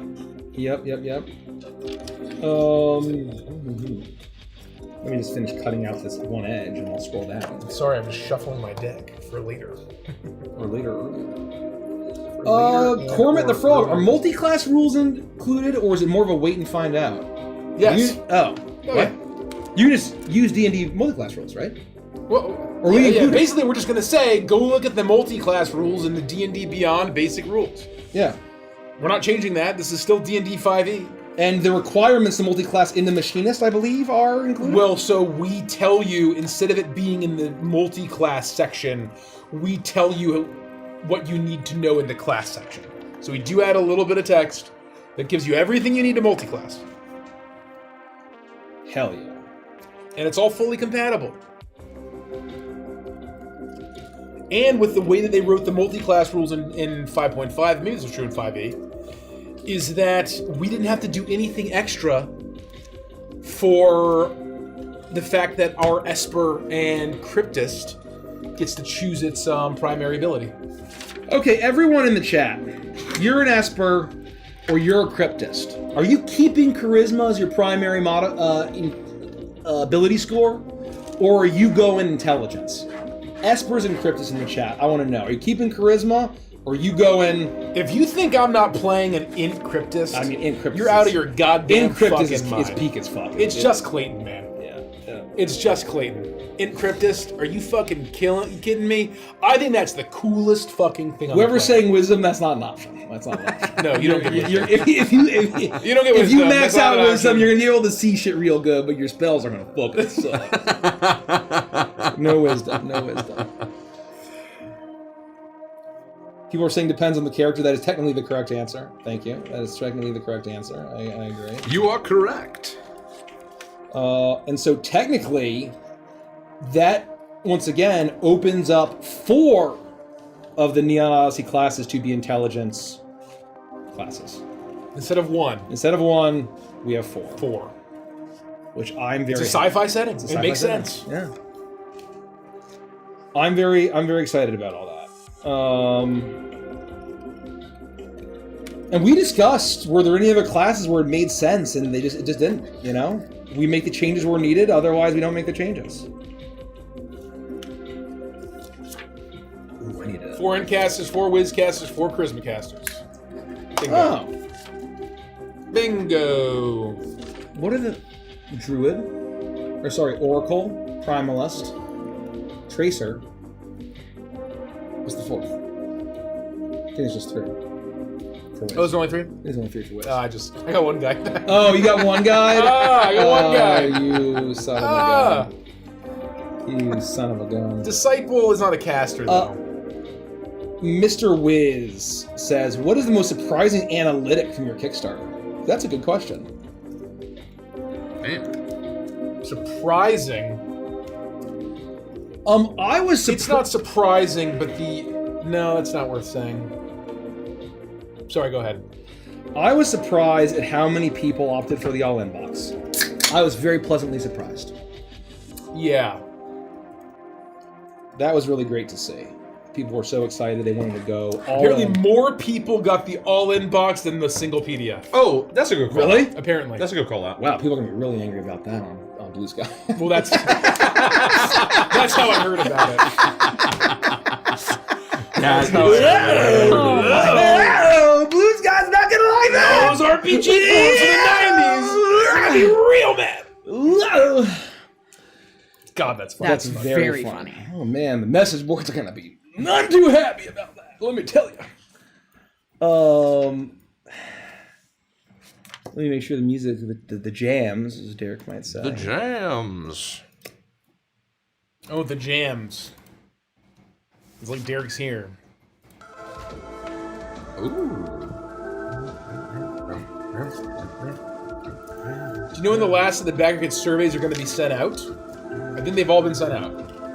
Well, Or no, have they not? the Pay 3 just finished a few days ago, the final payment, and so it takes a couple of days for Kickstarter to Fair. to clear So all they that haven't out. been. Send the information over. So if you are a Pay in 3 customer and you've paid everything and you're wanting your backer kit survey and it hasn't come to you yet, that's okay because it takes a couple of days. If you don't have it by the beginning of next week, Wednesday at the latest, reach out to help@evantress.com and we'll make sure you get it. Can I share how brain rotted I am? Yeah. When you said pay in 3, it sounded like you said pain 3. And I'm like, pain 3? What sort of Magic the Gathering rule on that? My commander has What is pain that? What does that 3. do? Has pain 3. Yeah. That's how fucking brain rotted. That's how Simply, commander what does that do? or commander pilled I am. Deal 3 damage to target creature. Ooh, Maokai is a great question. Which of your Neon Odyssey characters would you choose for your Kingsguard? Let's do a general Kingsguard for the Evantress crew. I mean, Varys Volt. I think all of the Walt boys. Yeah. Oh, yeah. All the Walt boys, so that's 4 out of 7. Oh, there's 7 There's members? 7 members of the Kingsguard. Is one of them the captain? The Lord Commander. The Lord Commander. Yeah. He was technically a member of the Small Council as well. Ooh. We need 3 more out of our Neon Odyssey characters. Torbeck. Torbeck would be a really good... Torbeck's a great answer. So Torbeck... What kind of qualities are you looking for? Like, what made you say Torbeck? Loyalty. Loyalty. I mean, there's nothing... He's good in the scrap, he's Just being loyalty. alert, on watch. So the Kingsguard was established by Queen Visenya Targaryen, sister wife of Aegon the Conqueror. You should know that, After when in Everybody knows it. in King, you should know this, Mace. You should know this too. Yeah. After Yeah, for sure.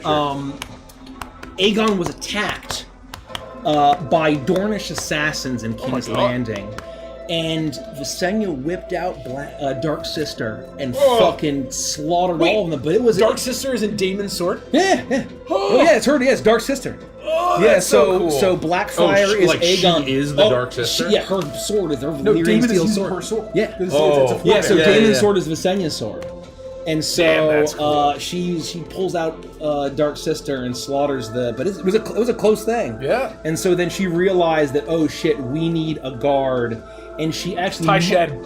Oh, Tai Shen! Are Yeah. you kidding me? Tai Okay, Shen. so we have Walt's Yeah. boys, Torbeck, Tai Shen. So you have One more. One more. I don't think anybody from. Grumbly. If you could be trained, I think Grumley. I think Grumley is the final member. right? And I think Tai Shen Very is the funny. Lord Commander. I was thinking Tai Oh, Shen. I think man. Tai Shen is the Lord Commander. Yeah. So Tai Shen is the Lord Commander of the Kingsguard. That's incredible. So Tai Shen is the Lord Commander of the whatchamacallit. And then you have Torbeck. You have Milo, Jace, Ren, and Varys. And then you have Grumley. Grumbly. 7. Yeah. That's a great fucking Kingsguard. I think that's a great. That is a fucking great- game. I'd go out in Kingsguard. town with that Kingsguard holding it down. I'd go out in town every single day, no matter what's going on. Yeah, Dornish Assassins. Like, Oh my Space Dornish gosh. Assassins. Yeah, aren't gonna be able Space to do Dornish shit. Assassins don't stand a chance. Yeah, no, I mean, some assassins from Shinsati are gonna come out, and you're gonna be like, I ain't afraid. I ain't afraid of no God. ghosts. So anyway, speaking of that, King Delta asks, how are the pugs doing, or the potatoes rather? They're doing great. They're great. They're at the beach. They're hanging. they're beach They're bugs. beach bugs now. They're beach bugs. It is crazy when I'm out there working. Dagny loves being out in the sun. Yeah. Remy less so. Loves being on the balcony. Remy, he'll come out because he's like very like a Velcro dog. He'll come out if I'm working out there, and he'll still sit out there and he'll bark Yeah. at people, and he likes to survey the domain. But like he gets heated and then he plops on the cold tile in the middle of everyone's way. in the kitchen. In the middle of the kitchen, like, it's in between like the kitchen and the pet. All the causeways are here. He sits right in the middle on the cold tile, in the way of everybody, and he doesn't give a shit. So,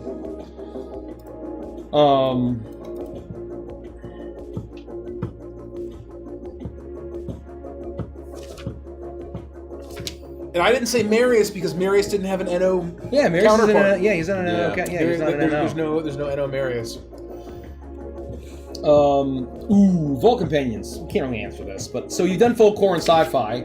Is there a genre that piques your interest next? I mean, we can't. I mean, here's the thing. I keep saying this. if you've seen our first 2 Kickstarters, you can obviously tell what inspires us. And honestly, maybe just some other things that we also got in the pipeline are kicking around. There might be other stuff but I guess what I would say is we've made campaigns about the stuff that interests us. Yeah. So far, campaigns have inspired our Kickstarter projects. Who knows if that'll last forever? We have not decided what our next project is. We have a lot to do with NO. Yeah. Yeah. So there are no existing confirmed plans of what's next. That I can say. And we're not being cheeky about that. No. We unironically That's not like a like tee-hee-hee, the it's focus. already done. The focus is very much of getting Neon Odyssey done. What have I done? Why are you tapping me? And then I realized it's just for pleasure. We want to make Neon Odyssey as good as it possibly can be. We want the process to be as smooth as it possibly can be. Absolutely. And we know, at the end of the day, a project of this scale is going to have issues. There's going to be things that we're already dealing with it, right? It's just that this is one of the most complex. What we run some of the most complex Kickstarter campaigns in the entire history of the industry. And we also run one of the most complex businesses you can have in the tabletop space. Yeah. Yeah, that's true. Which is extremely challenging. Yeah. So, we're learning every day. We have an awesome team now of really talented people, and so we're trying to stabilize the business, get up our talents, up our skills, take our learnings. We have so many painful lessons and other lessons from the Crooked Moon that we're trying to establish, and we're trying to apply to Neon Odyssey, and we're learning every day. And so that's our priority now.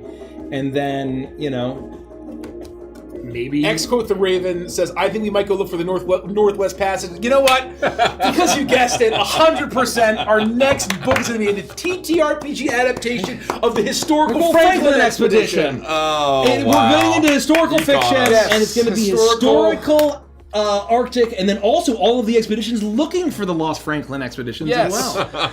Those are all the follow-up And expansions. then we're going to do a hypothetical modern-day setting where can they raise the terror in the year 2028, when I think is maybe when they try. That's when right. They might And when try that's again. all said and done, we'll do the Evantris source book. Yes, 100%. We will have pre-gens, of course, for Sir John Franklin. We'll have a pre-gen for Captain Francis Crozier.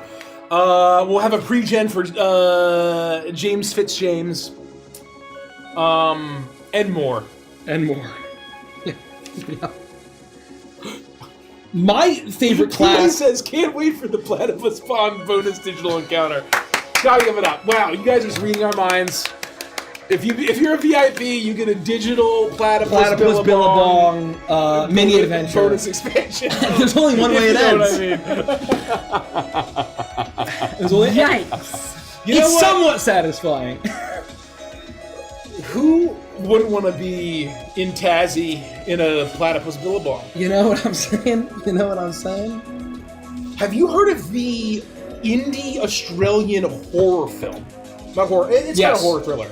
Yes. Where the U.S. accidentally detonates a test EMP bomb, I don't know that one. and it kills the entire island of Tasmania. Oh my god. What? And basically, something about the way the bomb interacts with something on Tasmania invents zombies. And it's a zombie film, From Tasmania. and it's in Tasmania. Very Yeah, interesting. it's very cool. It's very cool. Whoa. I thought you were going to talk about the that one horror movie series where they have the Australian slasher guy who's out in the bush. Oh, that dude's a great fucking actor. He's a great actor. That's a great character. Yeah. I mean, it's a little comical how powerful he is, but Well, apparently it's a series. There's like 3 seasons. yeah, of there's a couple series, of them. and There's they a made couple 2 of them. movies. Yeah, oh yeah, they made a series. There's 2 movies. We Bury the Dead is the name of the film. Thank you. And the actor's unbelievable because he has so much charisma. Oh, he And just sells the character. He's so evil, and like you can't help. really- yeah. It's pretty awful and vile. But I mean, that's it's a a horror. slasher film. Yeah, slasher movies are Or horrible. slasher series. Slashers are very horrible and vile. Has anyone seen the film? I don't know why this made me think of this. Maybe because it's also a film that I've seen most of through YouTube clips. Has anyone seen the film where Eddie Redmayne plays a sniper assassin in Europe? That's I've seen- it's a series. It's the Oh, it's a Jackal. series. It's the Jackal. I've I seen thought it was a one. film. I've seen No, it's one. a series on. I think it's an HBO series, Oh. or like something like that. Like it's like Paramount or Peacock, maybe even. But it's a series called The Jackal, where he's like That's cool He's as fuck. basically like That's you cool know as fuck. George Clooney in The American. Yes. And, like, he's going But, around, he's like this he's super- working. He's not retired. Oh, You know what I 100%. mean? Yeah, Oh, working. man. And he's like this kind of suave, like, it's not even really like, you know, he's not like 007 assassin. He's like very kind of like procedural, you know, gets in, gets it done. And it's very, I watched the whole thing. It's very, very clever. I really liked it. And Eddie Redmayne is So phenomenal. watch The Jackal, apparently. Yeah. I have to spoil our next project. What is it, Mike? Nikki and I have been talking, and we've decided because Nikki's finally going to be watching The Sopranos. Can you We've- believe it? I mean, I'm so proud of you, Nikki. Thank After all you. these We're going to be years. putting out Gabagoolborg Gabagool coming to Boy. Kickstarter. Gabagool Gabagool Coming to board. Kickstarter in 2035. Gaborghoul. Gaborghoul. Gaborghoul. There it is. Coming That's to Kickstarter. very good. Gaborghoul coming to Kickstarter. And don't take our idea. Don't you dare take our And it's a idea. We might Sopranos- actually publish that a one day. Sopranos cross with zombies. Bro. Oh Gob or my Ghoul. god. Oh my god. Gaborghoul. Gaborghoul. Day of the Jackal. Thank you, Chris. Was So- that a Jackal? Is there a movie? Oh. that- Oh. Or is sorry, the- it's is- the name is of name the series. Got Yeah, it. Day Got of it. the Jackal. Theodicy asks, what's the process for becoming a Discordian like physically? Is it a slow corruption or more like death and rebirth? I think that we keep it very general so you can we don't want to pigeonhole people's narratives that they want to do because it is chaotic. It's actually pronounced pig in hole. Pigeonhole. Yeah, it's a pig in hole. You don't want to pig in I'm hole not gonna say people. anything. I'm not going to say anything. I think that we wanted to have it be narratively flexible so that you could have it be a variety of different ways, and that's why, although we are presenting what basically fully corrupted versions of these discordant species are like, you can have varying levels of corruption and physical traits and the like that fits your character. And I think we wanted to keep it narratively. It could be one Sorry, full I'm sending you transformation. stuff, Rich, sorry. It can be a slow and lingering corruption. Because it is chaotic warping magic, it can take many forms. So I think that Quasimodo predicted this. Did he now? You know, or we could call it the zombie apocalypse, whatever happened there. There you go. Let me know if that was right. I might have still done it wrong. As a joke? No, just as an idiot. When Mace gets back, I will return. Rich will return. Return to my disc. And if I'm over answering certain people's questions, if you're keeping track, they just might be asking better questions. I'm sorry. Yeah, we're not like checking names when we answer questions. If that's the... Yeah. Not JFK says. Are you clearing? Yeah. Okay, I'm gonna clear. If some you ones were a that we answered. fish, what fish would y'all be? A whale. Great question. You're a fish? Yeah, if because you it's were in a the fish, water. So what kind it's of a fish would you be? Crap? Crap. Crap? If If I was a fish, Oh. If I was a fish, what kind of fish would I be? Ooh, let's see. What are some cool fish? List of cool fish. like objectively, the right answer is probably a great white. Don't they live a really long time? You have no natural predators. I am a manta ray. Oh, I would that's like to be cool. a manta ray. That's cool. That's That is my. That's my answer. Manta ray. A blue marlin would be fucking awesome. I was thinking a blue marlin, a swordfish, a sailfish. I was kind of thinking swordfish too. Blue marlins are fucking huge. Yeah. Blue marlin. Yeah, I don't know what fucking predators besides fucking man. Besides mankind. A coelacanth. That's a good one. That's a great one. Oh, you know a very fun fact about the coelacanth? blinking you miss it in Atlantis, The Lost Empire. The character who sponsors the expedition, Frasier's dad. I don't know the character's name. Frasier's dad.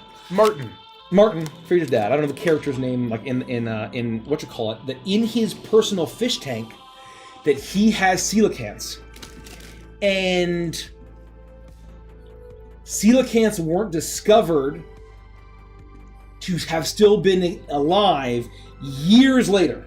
Yeah. So it goes to show, it's a subtle nod to show that whatever they discover in Atlantis, he's not going to reveal to the public. Because he already has something that people think is lost and gone forever, and he hasn't revealed it. And so that you know that about his character before they go on the expedition. Whitmore. I think that's a very... In Atlantis, The Lost Empire. Oh. So you know he has the cool collection, he's got the cool ass, like, aquarium. Crane. I don't know if I've ever seen that movie. Are you talking about the cartoon, the movie? Yeah, the movie. Yeah. Okay. Yeah. So you get a sense of who Whitmore is very subtly if you know the story of that, and so you know that no matter what is discovered, he's not going to expose that to the greater public. I gotta rewatch that. Yeah, me too. I gotta rewatch that. I don't know that I've ever seen it. I have a feeling there's probably too many characters and they don't know what to do with them. Is my guess. Yeah. I would be a Harlequin Rasberus. That's the fish I choose. Not a crab? A hardy, peaceful schooling fish with a lovely copper orange sheen that keeps a steady and calm peace. There you go. I love that. Very Tai Shen coated. There you go. I think a moray eel is a very beautiful fish. Someone asked what... where did it go? Fuck. Something about what machinist multi-classes would you think are cool to see or play? I also would be... I would be a male anglerfish. I don't like the way you said that. You sick fuck. You sick fuck. What machinist multi-class do you think would be cool though? Soldier. I think a soldier machinist could be very cool. Soldier machinist. Combat engineer. Gotta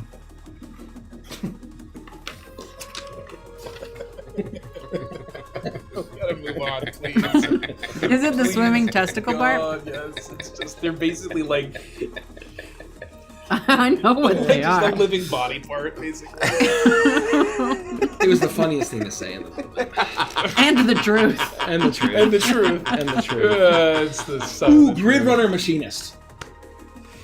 Yeah, Oh. yeah. If you wanna dive both into the hardware and the software, that's a great answer. That's kind of cool. Yeah. Yeah, I like that. Boom Doctor Nanomedic who could get bonkers. Yeah. Oh, that's Exomet Grav Gunner. that does sound cool. That's a great fucking. That sounds really cool. If you wanna it's already the Exomech is like the experimental high tech soldier, and then the Grav Gunner is like the experimental high tech machinist. That's a great pairing. What stat array do you guys have in mind when balancing classes and monsters? Always, always, always we use standard array. Yes. When we talk about classes, we personally use a beefed up array, and it'll still work. But whenever we're balancing, we always use standard array.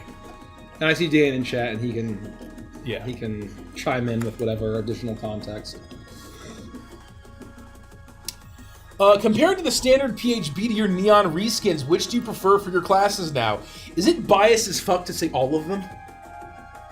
I love our reskins. I love them. Well, for the setting, obviously in a medieval fantasy setting. And obviously. I like what we did. The team is an unbelievable job, just across the board, and I think that it was years of work to get them narratively and thematically to where they needed to be, where they felt like they were.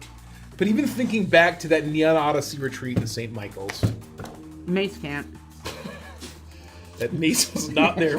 Yeah, my invitation got lost in the mail. Yeah. Oh, Then I missed fucking the only time Battle Beast will ever perform in the goddamn US. I chained Mikey to the desk, and I said, no, you can't see Battle Beast. I said, Mace, you're not allowed to come. I said, no one's allowed to have the hot tub past 7 p.m. That's a war crime. Oh, that's an absolute fucking war crime. No, but we did so much heavy thought work. And the fact that it all panned out in the end, where we changed a few names over the years, we adjusted the flavor, we had many robust conversations, but God, I love where they all landed. Yeah. The class skins are phenomenal. I'm so glad we Yeah. arrived at the Renegade. That was... For Waltz to Eternity, would they pilot Rooks in dress uniform or more of a jumpsuit a la Evangelion / Voltron? Hold on. I just need to open Tumblr real quick. Oh, I know what you're gonna do. Tumblr. Whatever Pinkish Cat says. Thank you. I was looking for Whatever it Pinkish Cat is, what does says. X look like? I'm like, whatever 100%. Pinkish Cat says Exactly is right. canon. So, whatever Pinkish Cat We says. don't play favorites. But what I will say is Pinkish Cats on Tumblr has amazing. That's- I made a Tumblr account I'm willing to because of break that. my own rules here. amazing I'm willing Waltz to break fan my own art, rules and here. they designed a plug suit. I think they're called. Are they called plug suits? What are they Oh, called? I don't know. I'm probably different names and different iterations. Pinkish Cats designed a couple different options, and that's basically canon. Basically, it's as if Pinkish Cats could peer into our brains. Same with Kiri. Like, that was fucking crazy. Kiri too. Yeah. That was But just in fucking... general. A plug suit is the pilot suit they use specifically in Neon Genesis Evangelion. Yeah. So and basically, that's yes, inspired tons of other they would have a plug Yeah. suit. And if you want to know what it would look like, check it out on Tumblr. You know, that said, I don't think you need to have those for mechs, because I want to offer the Gundam Wing option where you're just in your fucking cartoon character outfit. Of course. And you're just piloting a mech, and that's fine. But I think that the Cavalon Or would... Trace would Kushionada can roll up an Epion drippy as fuck. Hell yeah. You absolutely could, right? There's nothing stopping you, but I think that the plug suits probably have all sorts of biomonitors to make sure that the and they're- doctors and engineers And they would can- give the ability where if you did get ejected, you would be a You'd environment have seal. resistance. Right. Yeah. Yeah. It's like a pilot. So like when you fly something, generally you're wearing like So, for pilot instance, garb. when we're in our rooks, we would have an enviro seal, but when we were in our the little training ones, we weren't. And so that's why when there was a leak in Jace's, it was actually much worse. Oh yeah, it was just that was us in our training garb. Yep. Right. Yep. So, good question. I want to snipe Kratos' question. Is there a size limit for the Botnik companion? Thinking of trying a Botnik exomech with the companion being both. Just spoil it. We have some fun stuff coming. Just spoil it. The final feature. So it starts as medium. Can you pull it up easily? Can you just read the feature? Me? Yeah. Do you mind? 'Cause I don't have anything in front of me. I'm kind of cutting it out. I might be able to. I got it. You got it? Do we have the laid out? So book for you yet? the name of the stat block that you get is the Buddy Bot, which I love. It's the Buddy Bot. The Buddy Bot is typically medium. But if you read, I'll pull it up. someone's pulling it up. I'll pull it up. Sorry. Mace might be pulling it I'm up. pulling it up. I'm not Mike pulling might be it pulling up. it up. It's not me. Machinist Bosnick. I stumbled a little bit to get there. Level 15. Oh, okay, he got it. Big brawny buddy. You have souped up your buddy bot to unlock its ultimate form. As a magic action, you can engage overdrive protocols. For 1 minute, it gains the benefits below. Once you use the action, you can't use it again until you finish a long rest. Hover jets. The bot gains a fly speed equals to a speed it can hover. Maximization circuit. The buddy bot size becomes large if it's big enough space. While large, it has a compartment you can use to mount the bot, and it can carry you if you are medium or smaller. Powered attacks. Once on each of its turns, when the bot hits with an attack roll, it can deal an extra 2d8 lightning damage. There you go. So you can go full Eggman and get in your Little robot buddy. Get in your buddy bot if you care to. incredible. Or you can keep them separate from you. Enjoy that little treat. Well, treat. This is why you tune in live. Will Neon Odyssey go on D&D? Go on to D&D like Crooked Moon? Beyond. No plans yet. We would love that. We would love it. We would love that. Never say never. We want our books to be available to as wide of an audience as possible because we think we make pretty fucking cool stuff. But at the end of the day, Are there mission types other than bounties? Yes. yes, yeah, there will be. And I think that once again, you can reframe any bounty mission into a non-bounty mission, or you can reframe any non-bounty mission into a bounty mission. Oh, Remeyer asked, just an idea I had. What are the odds of an Ophelia login emote? Oh, bro, write that down. Somebody I write was that just down. literally thinking about we need to finally do our Stardust Rhapsody and Neon Odyssey campaign. Yeah, we modes. owe it to the community. We owe it to the community. We need Milo eating a Big Arch burger. That has Oh to my be, God. or it has to be Nya, Or what about the cuppy cakes? or it has to be Nya. Oh. Fuck. Eating is cute, but I think it has I to think be. it has Yeah, to it's be. gotta be it has that. to be Nya Yeah. with the cat face. So Milo, Nya. Because we can do Ophelia all of our lock-in. fucking Yeah. Neon Odyssey characters. Yeah, yeah. We have to have Starlight Gricko and the Starlight Let's crew, and we have to the fucking Voidbound crew. Yeah, go. absolutely. Let's fucking go. Yeah, so let's. And I think we have a bajillion fucking Twitch emotes now, don't we? There will be no mech-specific rules in the playtest. There will be a walker as part of the planetary vehicles, but there won't be like Starship Rook-style combat in the playtest. Boys, I am ready to tap Gruul on 1 and whip out Red 13 Proud Warrior. Hell Is all I'm gonna say. Hell With the ability Cosmo Memory. Oh, that makes me want to play Cloud again. That makes me want to play Cloud again. I haven't I even can just read lose several games what in a row. either one of my new commanders does. I've been working on these decks. That's how I like to for roll. hours a day. I haven't even read what either one No, of them does. in my downtime, What's this deck do? the only thing I do in my downtime now is do some brewing. I don't have any energy to play video games. Same. Tim the Enchanter asks, what are some obvious flaws with the Ranger that kept it from being mechanically a good class? And do you all feel you solved those issues with Tracer? I think the Ranger has a complex history because of the immense baggage that is medieval fantasy. And Tolkien. disagreement about what it should be And- for people. right. A lot of Right. people disagree about what it should be. At the end of the day, a Ranger is even a concept because of one character named Strider, right? And what's his name? Faramir and all those guys. Yeah, well, Whoa. basically all of the Rangers The Lord of in the Rings. the Lord of the Yeah. Rings, right? Like obviously wizards are Gandalf, etc., etc. Rogues are burglars from with Bilbo, but Rangers are super specifically from Tolkien. So I think it's more of I think it's two things, right?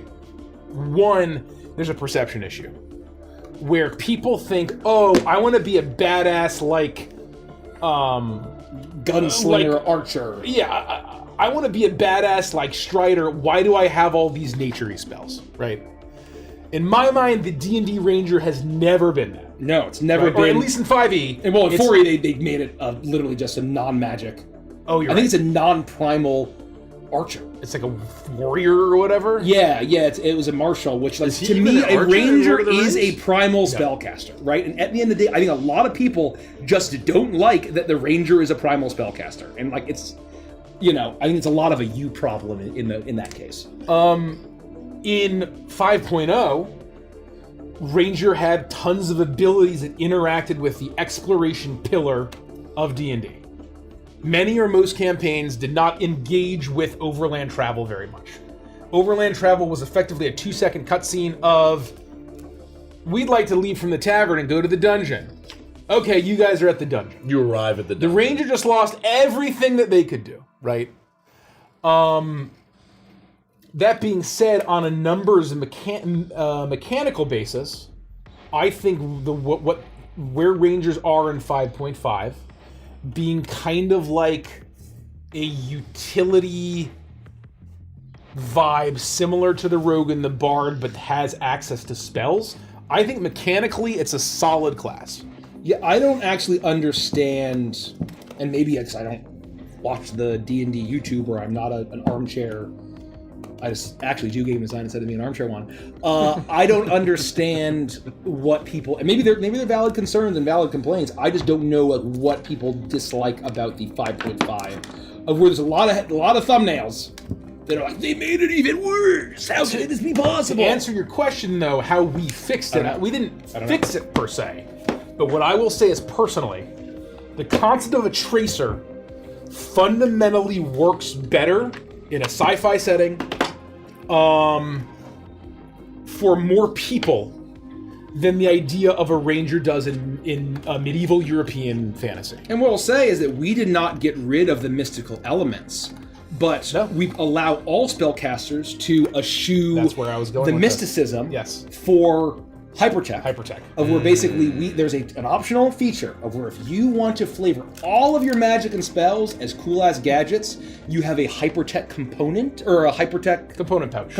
Or pack. and you pull out your gadgets, your thermal detonator that's fireball, and you can build yourself. Every spellcaster can do this, can reflavor all of their magic as a spellcaster if they want to, but we are presenting the tracers, even if they are going through the city, Neon City, like a fucking Blade Runner, they still have a connection to the primordial power, like instinct of the hunt, Right. that makes them better than just Joe Schmo There's a commoner mystical with a gun. element, but what I will say is if you're playing baseline D&D and you're playing the Ranger, if you don't like the idea of I'm a night elf from World of Warcraft and I love Elune and I love the woods and animals and communing with nature, the Ranger's not for you. No. It is you are inherently tied to I love animals and I love plants. Right? That's just what Rangers are in D&D.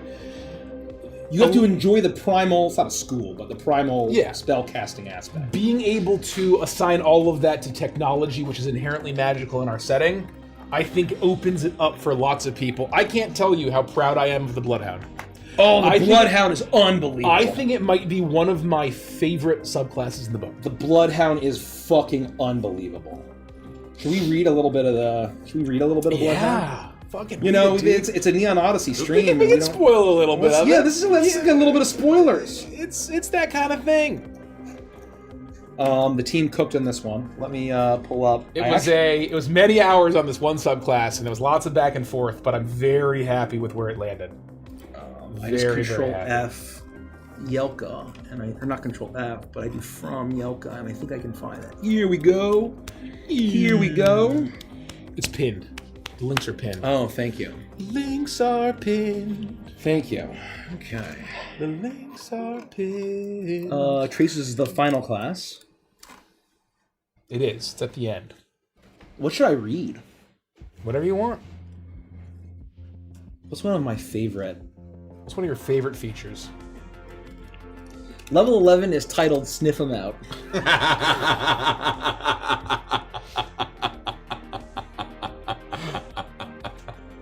Oh, man. What I fun to love make about the stuff Bloodhound is that I love my life. It's fun to be in charge. I love my job. is that it interfaces in a very fun way with the influence, search, and study action.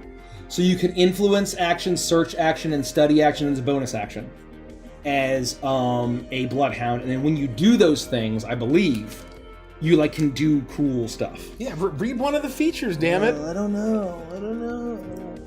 Rich, can you print my thing? Oh, yes. I'll sniff them out. Thank you. Thank you.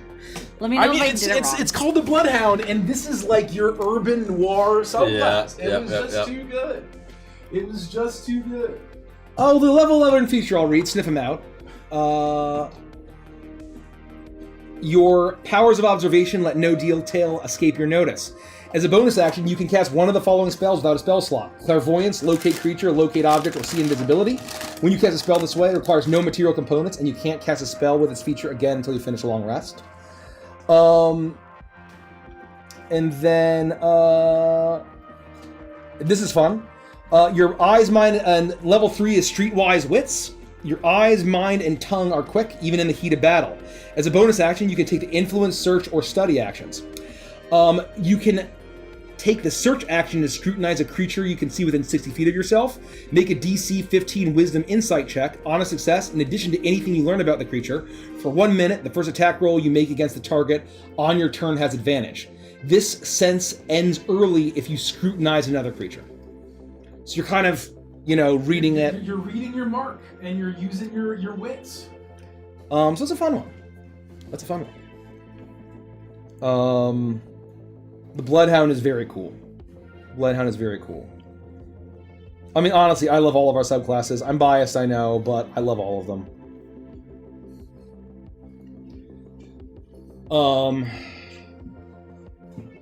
I'm gonna go back to questions. Questions? TVGX Ninjas asked, "Hey guys, what is each of your favorite plushies from Neon Odyssey?" Oh man, this is a hot debate. This is a hot debate around here. If you don't pick this, I mean, they're all great. You can be wrong. But if you don't pick this, what the fuck I made is that wrong one for with you, Mikey. I made it for you. This is one of the cutest things I've ever seen in my entire fucking life. Yeah, it's pretty. It's not gonna be this big. It's not gonna be this big. It's not a final it came design. out pretty cute right out of the gate. I This do is not have the to final say. design. That one. I'm extremely biased. Yeah. I'm extremely biased. That one was pretty amazing. I'm extremely biased with multiple creatures. I have always really loved the Phoenix Borb. This is not gonna be. It's not gonna be this big. None of it's these not are gonna be this small. None of these are final. But here's the Phoenix Borb. You gotta learn that. No, it's not that. It's not him. Not him. He's way off. The little guy. The little Chicken one. nugget. Little guy. Oh yeah. Yeah, he's right, way right, off. right, He's right. way off. This guy's way closer. Just way small. Yeah, way too small. Yeah. Yeah, he's way closer. As far as the colorways and the materiality. He won't be this small. This is a tiny little. This is a Chimkin Nugget. Bigger than that. What I really love about the Neon Odyssey plushies is that you can ask that question, and even with my biases, I'll give you a different answer on the day. And everyone's gonna have a different answer. I think the difference is, I love our Crooked Moon plushies, but when you ask what's the best plushie, the objective answer is the Crow. Phil. Well, I think many people believe it's the Crow. And I think here it is a very difficult thing to where, in my opinion, it becomes very difficult to choose your favorite, and all three are We fight over all three. All three are on equal tier. We fight over all three and I constantly. think that is an achievement that is another one-up from the Crooked Moon that we have. Yep. In my opinion. The Chimkin Nugget. I love all three of them. I wish we had a prototype of the whale. They're all in California. Yeah, that one's in California. They're all in California. Dagnabbit. They're not in Maryland. Bitterest boy. I've seen so many OCs in the art channel for Neon Odyssey. Do you have a favorite so far? I don't have any favorite for OCs. I love all of them. I love people. Here's the thing.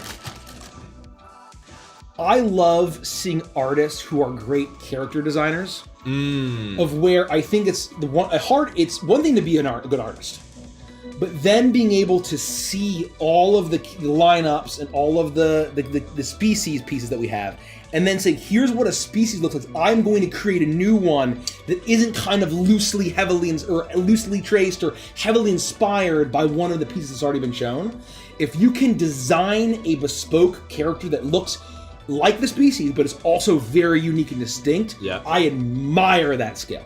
Because it's almost I like admire that skill. It's a deepening of the world. Yeah, you know, yeah. it's like it's Oh, more, yeah. And so right? Which is so cool to see. And I love seeing fan art that really fits. And I'm like, that could be a character that Wild Blue designed. Yep. And I'm not going to say which I think those are. You'll have to guess. But I just love the creativity that people have. I love that people have. I've seen fucking OCs of Zeticulans and Yoggoths, and that warmed my heart. You know, that really warmed my heart. Yoggoth was a very selfish species. I wanted to have kind of a true Glup Shido, you know, Star Wars race that was like fly alien and all of that, and they're not super popular, but I think the people that love them really love them, and I think they're really interesting.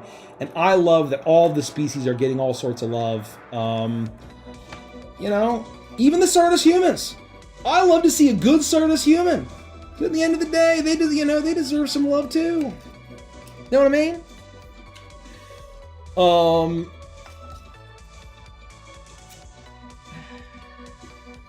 Let me just. Treyway 3 asks an interesting question. How beginner DM friendly is the playtest going to be? You let us know. Probably not very. I would say Probably not not very. very. So the thing you have to realize when you're going into something like this is we're adapting the rules that are already there. So you're basically learning double. If you've never GM'd before, then you're learning how to GM, but then you're also learning to translate some of those things into essentially a new language. That's a hard ask. It is. I feel like it kind of depends on the story you want to tell.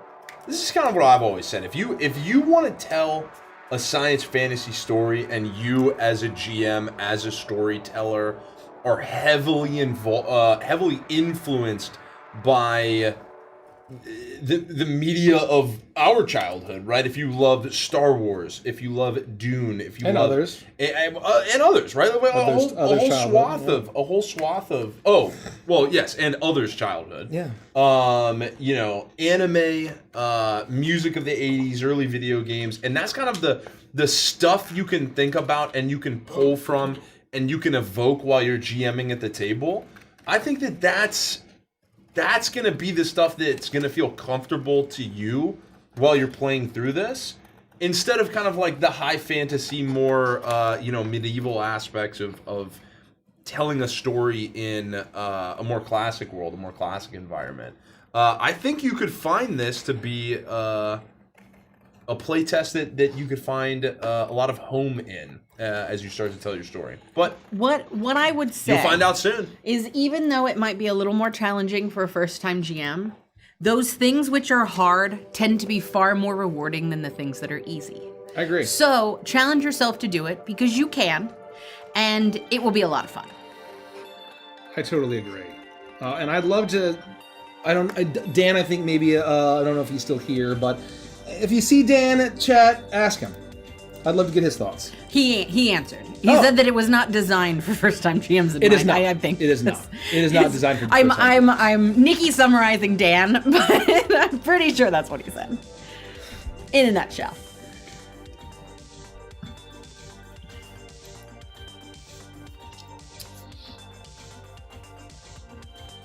Will the boxes be sturdy enough to store and travel with, or would it be better to get a case with zippers? Asked Dark Twin.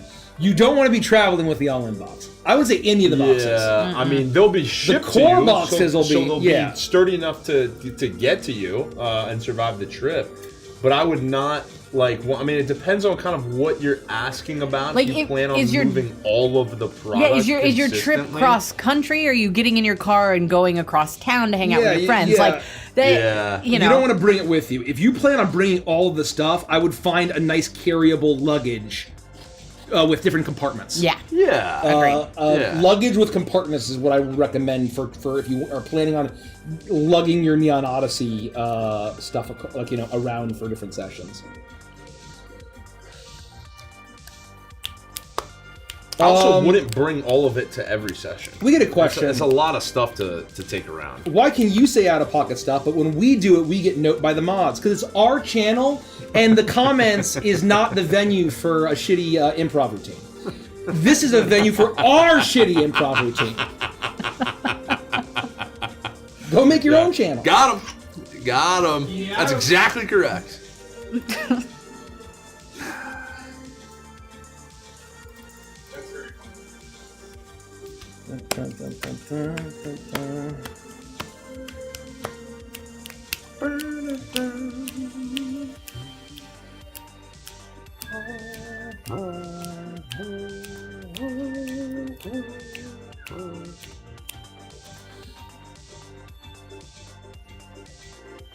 This is a great question. I hate the word fate. One of my players wants to play a Venom-like character, so I directed them to the Esper symbiote.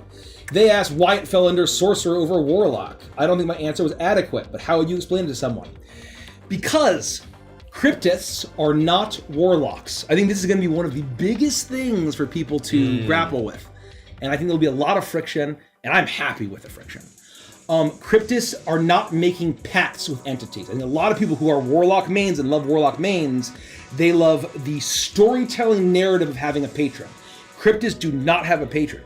You can flavor you getting your secrets that you unlocked, unlocking entities or the will of an entity. You can do that, but at the end of the day, Cryptists delve into secrets, and they unlock secrets, hidden truths, and forbidden occultism of the galaxy in order to gain their power.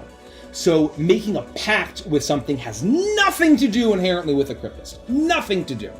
So when it came to having a symbiote-like character, it was a lot more appropriate for Esper to psychically dominate or have a psychic, for the creatures of the void feed on psychic energy, psionic energy or flesh.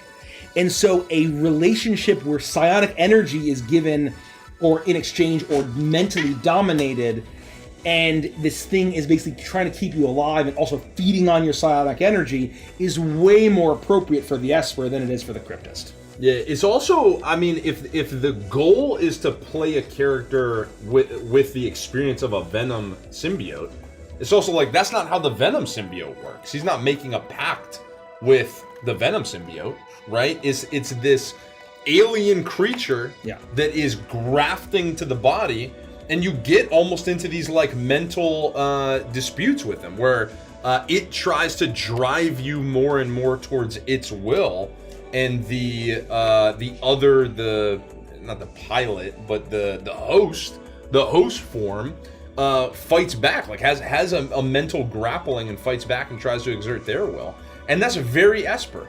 That's very Esper anyway. So if they want to evoke truly the Venom experience at the table, Esper symbiote is absolutely the way to do it. It's a battle of minds and wills, and I think that's a really fun narrative. Dominating the alien creature and gaining its power is very very evocative. I'm hoping once people just read the classes and like learn what they're about, it'll be a lot more obvious, right? And so I want to snipe this question really quickly.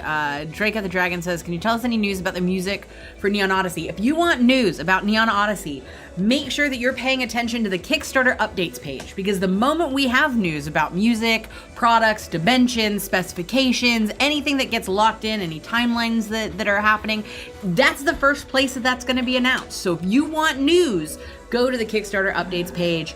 Make sure that you're paying attention to that space. We update there at least once a month, so at the end of the month, so make sure that you're hanging out and checking it out. Thank you, Nikki. You're welcome.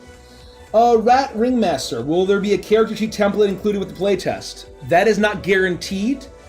It is getting the playtest done is an extreme lift on our wonderful graphic design team.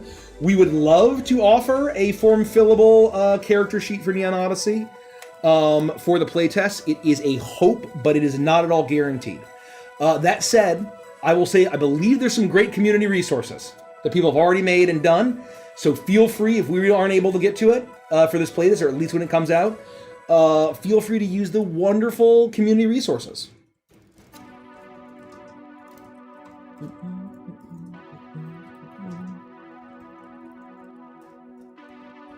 you miss deck list anywhere? Do I? Yeah.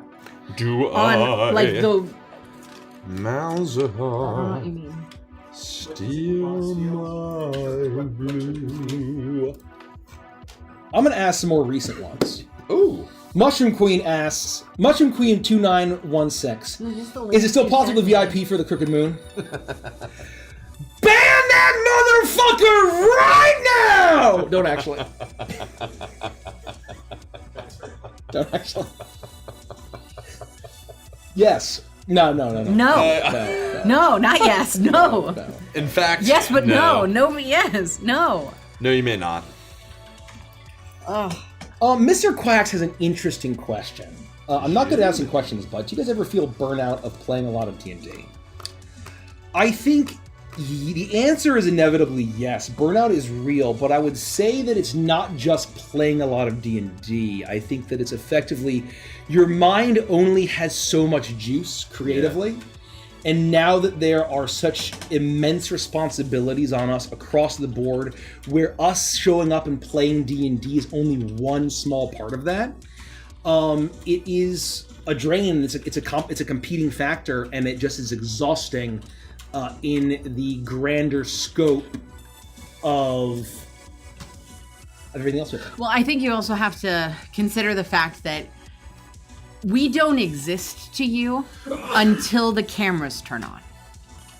But we are real in the world when the cameras aren't on. So we wake up in the morning on D&D days and we work all day long. And then some of us drive here and then we stream all night. Then we drive home, we go to sleep, we wake up the next morning and we have to be people again. So wake up early for meetings. It can be really exhausting, the fact that like we'll be here for like 6 hours sometime, or if it's a Stardust day, we're here for like 16 hours. And then we still have the other jobs that are happening. So, but yeah, if you don't see our faces or we're not live on stream, a lot of people think that we just turn into Stardust. That's not true. We are real live human peoples all day long doing work. I think that like a great example is like at the end of the stretch of us playing the Neon Odyssey campaigns, God. I was like less than a shell of a human man is. And it wasn't because like, oh, I'm tired of D&D or I'm tired of those campaigns were amazing. Odyssey. It was just because I was creatively spent. Oh yeah. But we took our break. We kind of refilled the coffers. We came back with something as silly as I think 13 beers was the first thing back, and it was so phenomenal. It was so great to be back at the table. It was a refilling of a creative cup, and it's been so incredible to be back.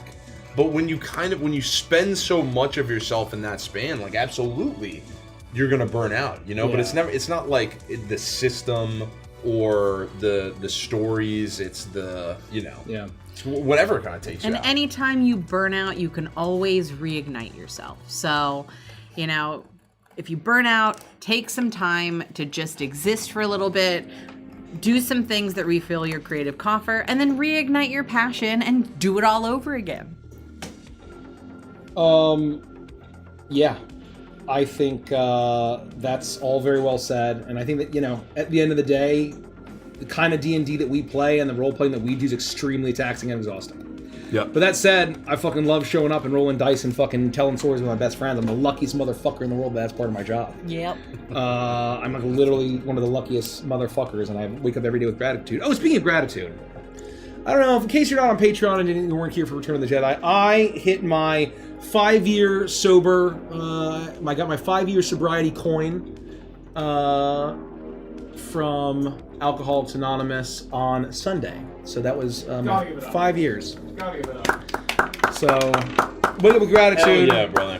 Hell yeah. Get sober if that's for you. Or not. Do whatever you want. Dumb. I'm not your dad. Yep. It's true. People were saying that it looks like some like crazy Masonic cult shit. I'm like, it really does. But it looks pretty cool. I think it looks pretty fucking cool. Speaking about being grateful, or is like nobody's supposed to hang on the side from yeah.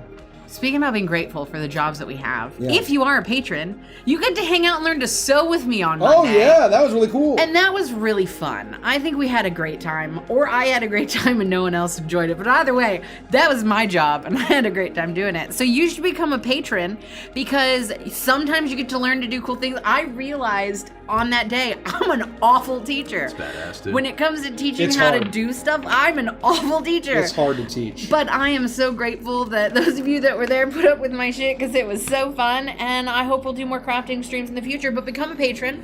We have game nights. We have apparently now crafting nights. We have a book club. We've got a Patreon exclusive content. It's a blast. We got movie nights. We got hangout streams just like this, but with the rest of us and not on Wednesdays. It's cool shit. Be here. That's all.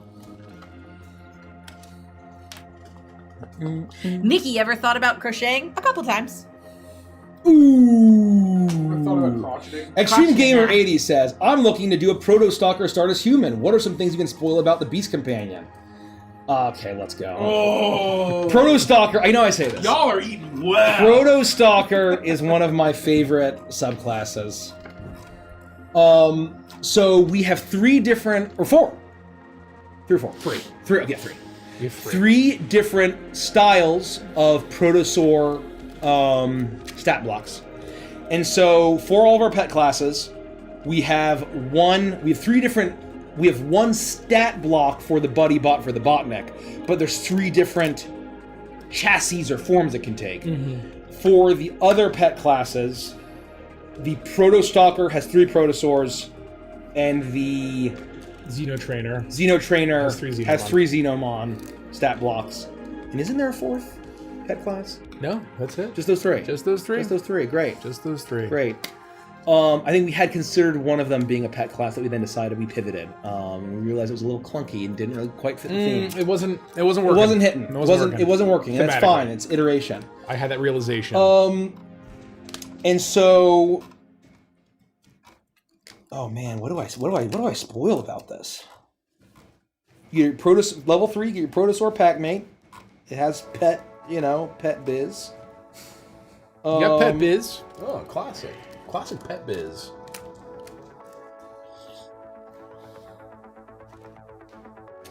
Level 7, Primal Rage. You and your Protosaur embrace ferocity. You gain the following benefits. Killer Instinct.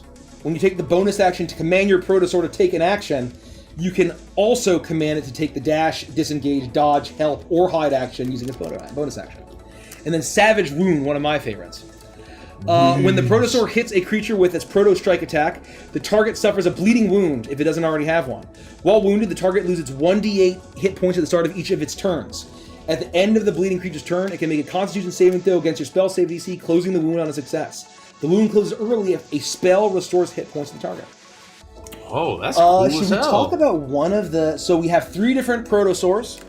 I talked about the Volcanic, the Arctic, and the Tropical Xenomon. We have the Protosaur Blood Ripper, the Protosaur Bone Stomper, and the Protosaur Sky Terror. Damn. Which of those three? Which of those three do we want to? I want to hear about the Bone Stomper. Okay. Okay. we Okay. Okay. All right. No. Sorry. No. I got excited about the So, Bone Stomper. Yeah, Bone Stomper. Both the Protosaur Blood Ripper and the Sky Terror can be medium or small, but the Protosaur Bone Stomper can be medium or large. Oh. I knew I liked this guy. They have. I actually don't know what makes them. They have a movement speed. They also. Oh, and there, you can choose land or sea for the Blood Ripper and the Bone Stomper, and then the Sky Terror is just a Sky Fellow. And then, if you choose sea, they get a swim speed. They get standing leap. If they're a land, they get an extra jump.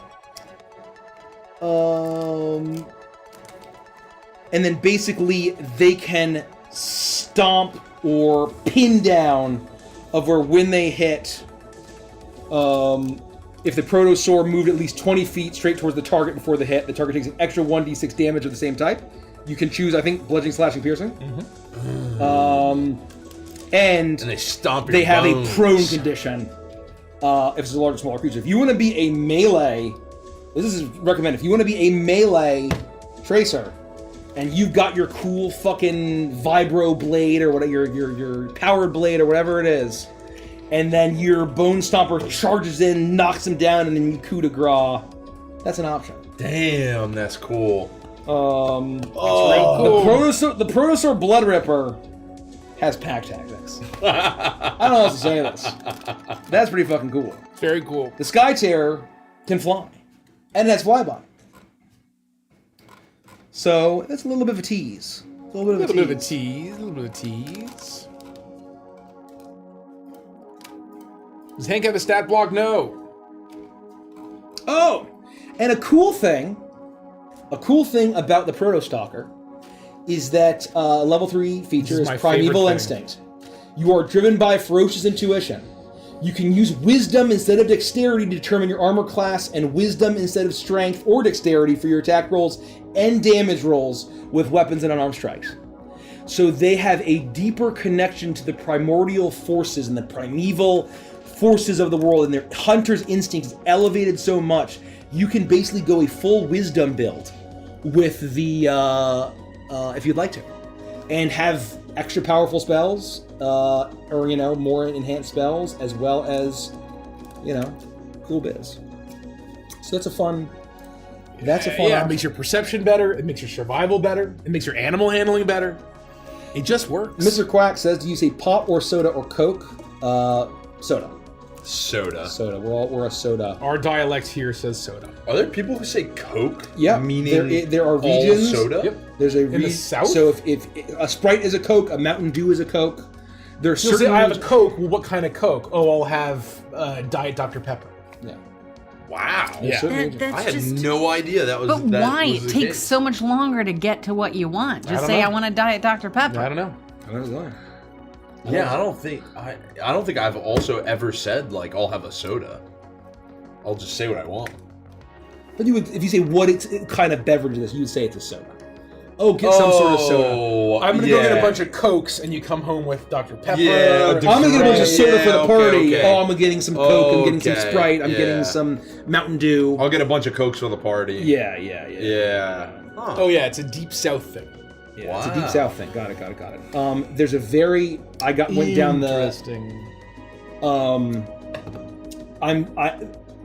it's very interesting that our area, I went down a rabbit hole about dialects across the U.S.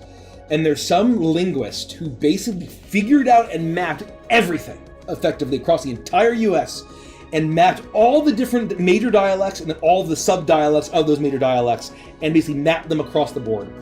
And effectively, there is the American standard, the most neutral dialect.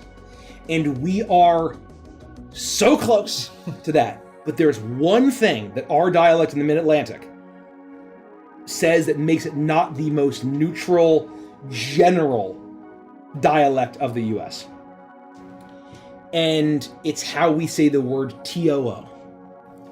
And so basically, the way that we say it in our dialect is two. It's in the front of the mouth. Two. Yeah, That's two. too much. It's in the front of our mouth. But the standard one is two. It's lower in your throat. Two. And rather than being in the front of your mouth, it's two. Two. As opposed to two. That's too many So flaming that is the Two. one Two difference versus two. that makes our. I can't. I remember- can't tell a Weird. difference. Yeah. It's very, very It's very subtle. I don't think very, there's a very difference. subtle. I don't think We there's a say difference at all. two as opposed to two. Two. I don't And think so so. that feels like that- just There's saying no two in a deeper voice. No, it's two. That's what I'm it's saying, two. man. It changes two. it phonetically It changes just the a little changes the bit. phonetic- phonetically. Just a little bit. So yeah, interesting. Wow. I find dialects extremely fascinating. Yeah, it's so interesting. And The so thing that bothers me is that people mispronounce warder all the time. Warder? Yeah. Warder? Warder and warsh. Like you're Oh, like you, wooder. No, People say warder. wooder. I'm gonna get a drink of water and I'm gonna wash my clothes. Warsh. And it really bothers me that people mispronounce that all the time. I'm sorry about that. Thank you. Thank you. I Oh, appreciate you that. meant they don't say warsh. Yeah, because they're mispronouncing Oh, it. It's I driving me see. crazy. I see what you're doing. Yes, it's pronounced warsh. It's like warsh. Washington. Yes, Washington D.C. George Washington. Yeah, George Washington. Yeah. George. I had a boss who literally pronounced it Washington D.C. I'm like, wow, there's no R in there. But it is what it is.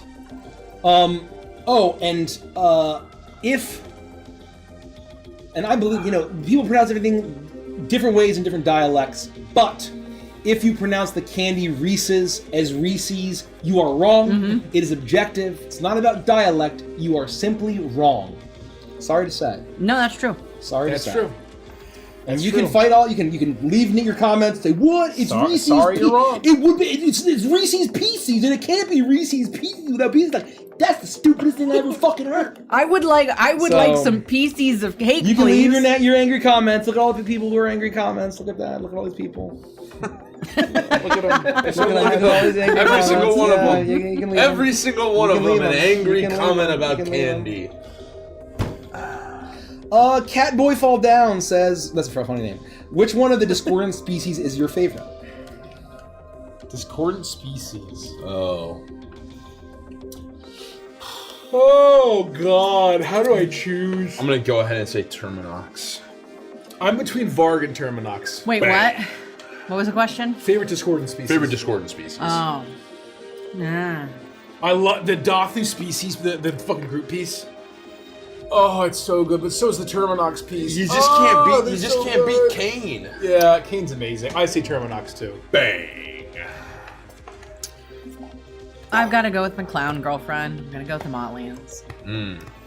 Are Neon Odyssey solar systems heliocentric or geocentric? They are heliocentric. Oh, I can reveal a fun fact about the galaxy that's in the setting primer that's going to piss off a lot of people. Oh, read it. Read it. Yeah, let's do it. This is going to piss He's off. in the mood to piss This is gonna people piss off. off. Is this the idea that I randomly had that we Yeah. just threw in here and Yeah, just made it a was canon great. like on a whim? It was great. Yeah. I mean, it made sense. Classic. That's canon now. I need to wait. Hold on. I think. I like it. I'm good with it. No, I don't need classes. I need the. Okay, here we go.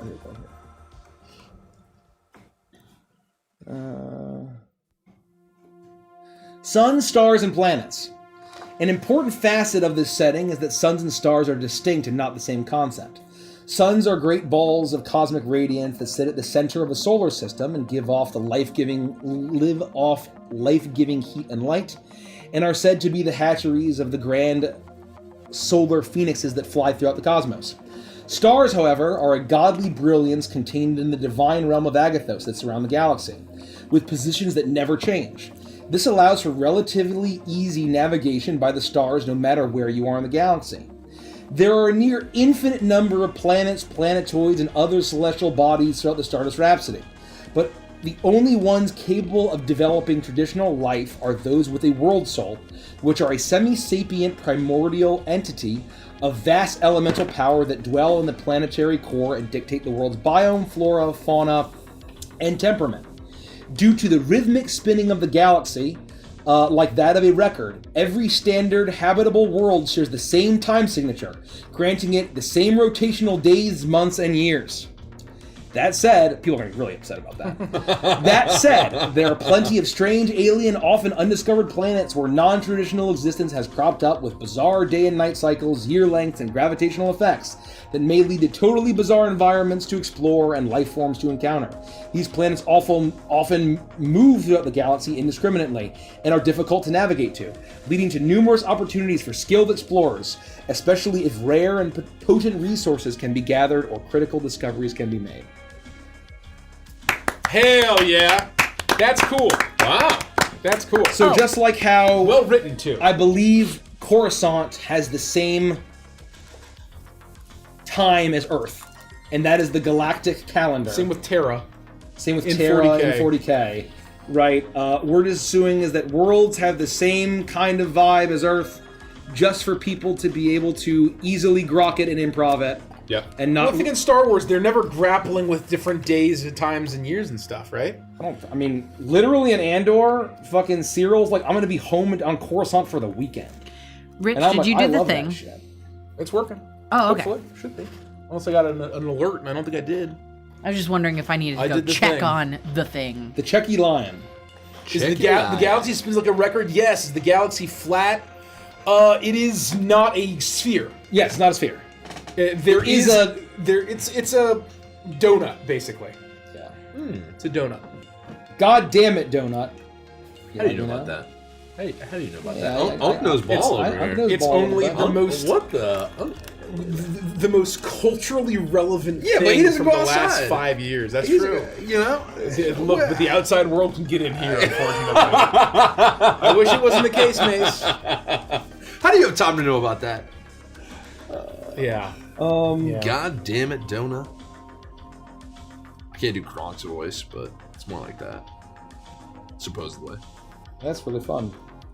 Oh man. Never mind. I can't. That's fine. I can't talk about what I'm doing. No, you can't. I am going to. Why don't you read a bit of the world primers? Oh, that's cool. Well, yeah. Let's do a little bit of Get some world primers. Yeah, let's do a little bit of the setting. Yeah. What do we want to spoil here? We got worlds. We got factions. We got realms. We got. I feel like the factions. are pretty We got clear. creature types. I'd love to hear. I mean, is it like stuff written that's like a description of a faction? Yeah. That like Yeah. sounds really cool? Yeah. I think a faction. It's in Mikey Pros. Yeah. Not edited. Not edited. Not We edited. ran out of time for editing, Yeah, so it is not edited. I think a faction thing could be really cool. What do you want? We want some factions. Which faction? What's do you the avoid Dominion? coolest one? Ooh, let's avoid Dominion because we haven't really said much about Well, yeah, Dominion. because that's kind of Rex teased it a little bit. The Void Dominion is a mighty otherworldly military that survives in the brutal conditions of the Wormways, see earlier, and strives to conquer the Stardust Rhapsody to create a strengthened and unified galaxy that can withstand any cosmic threat. Their culture revolves around creating bonds with fearsome void worms that they ride into battle to disintegrate those who oppose them. They are merciless but follow a strict code of honor, and their hierarchy is entirely a meritocracy that cares not where one came from, as long as they have the strength and will to fight and survive. Damn. I feel like that's all you need. That's all you need. What That's more do you get. need than that? That's what you get. Well done. What more do you need than that? God. I can't wait for the Void Dominion. Let's do. It's not doing anything. It's not? No. Yep. How do you know? Well, because I just went down and checked, and there's nothing happening. What? Am I crazy? What else? Mace, what other faction? What other faction do you want to hear about? Can you pull up chatter so I can see if you O'Reilly want to... Auto Parts. I mean, it could be cool. I feel like Cavalon we've done so much with, but I'd love to hear what you like wrote about it. And then I'm struggling to remember what the correct name of Kanabo is. The Kuzai Syndicate. Kuzai. Syndicate. That's another retcon canon. Yeah. The Kuzai... I'd love to hear Kuzai. You said Cavalon? Cavalon and Kuzai. Cavalon Empire is the faction that controls the most territory in the galaxy, having brought a great amount of security and stability to my galactic to the wilder reaches of space, and providing safe and quick travel between worlds. Ruled by an Empress who leads a court of noble houses, the Empire expects its citizen to follow its more stringent laws and adopt imperial culture, which is centered around a knightly code of chivalry, although how closely it is followed varies wildly. They specialize in the construction and piloting of powerful mechs and maintain a naval dominance to expand the borders of the Empire. Wow. Is this still called a naval dominance? Yeah. Cool. Yeah, I guess in Battlestar Galactica they call him Admiral Adama. Yeah, so it's like all just in naval. Star Wars, Grand Admiral Thrawn is like it's all like hey, Admiral. And he was like, the Death Star is the dumbest thing I've ever heard. We could take all of the money you're building the Death Star to build thousands of Star Destroyers, and we win. It wasn't doing it. And they didn't listen to him. Yeah. They didn't listen to him. Okay, cool. For the Empress. Yeah, That's all I have to right, say. Exactly right. So they have, For the they have a great Empress. naval superiority. Oh man! All right, Kuzai. Oh, the Kuzai Syndicate. The Kuzai Syndicate is the biggest crime organization in the galaxy, choosing to get involved in legitimate businesses is a palatable front as they conduct their more nefarious operations from the shadows. They are bold enough to operate in the territory of every faction, even those with the most burdensome laws, unafraid of those who would try to stop them. They believe in loyalty above all else, and those who are initiated into the family receive mystical tattoos imbued with the power of the somber aspect of the harmony. Very cool. It's pretty cool. Oh, with the somber of the harmony. Read that last sentence again. Yeah, Wait. mystical tattoos imbued with the power of the somber aspect of the harmony. Damn. So once you I didn't know that at all. I don't think. Once you go beyond being an associate, and you are effectively made, or rather than being made, you're inducted You're in the into inner this thing circle. of ours. Yeah. So you're a made man. Once speak. you get inducted and are no longer an associate, you get some cool ass magical. Damn. That's cool as hell. And so, You're cool as hell. The Blood Fleet, I think someone You're asked for. welcome. The Blood Fleet is a loose alliance of space pirates that follow the pirates' code of fellowship and freedom among the numerous crews that terrorize the ether currents across the galaxy. They are highly superstitious and practice all manner of strange habits and rituals to ensure fortune and safe passage through space, particularly blood sacrifice into the ramshackle engines of their ships. They give up a body part of their own to join, and many take additional sacrifices of flesh from the victims they spare, all in hopes of achieving greater plunder and glory. Damn. That's cool. That's fucking cool. Hell yeah. The Argonauts are a decentralized mercenary organization that offers their services to those who cannot necessarily afford the likes of Grimco or other expensive agencies, out of a genuine desire to make the galaxy a safer place. They have an optimistic outlook with a desire to explore the galaxy, doing heavy promotion bordering on propaganda to secure donations and new recruits, while often leaving out the gory details of battle and the risk involved.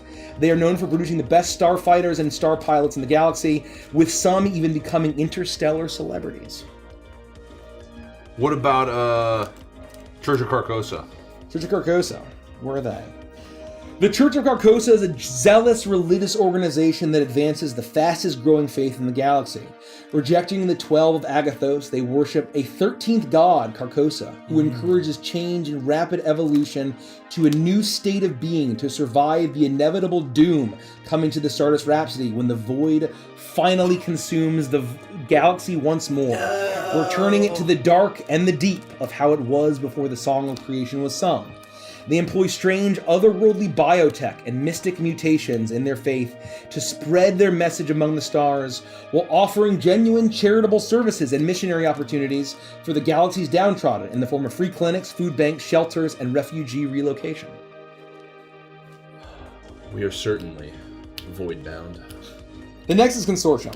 The Nexus Consortium is a collection of the biggest interstellar megacorporations in the galaxy that have joined together to achieve the shared goal of maximizing their collective profits.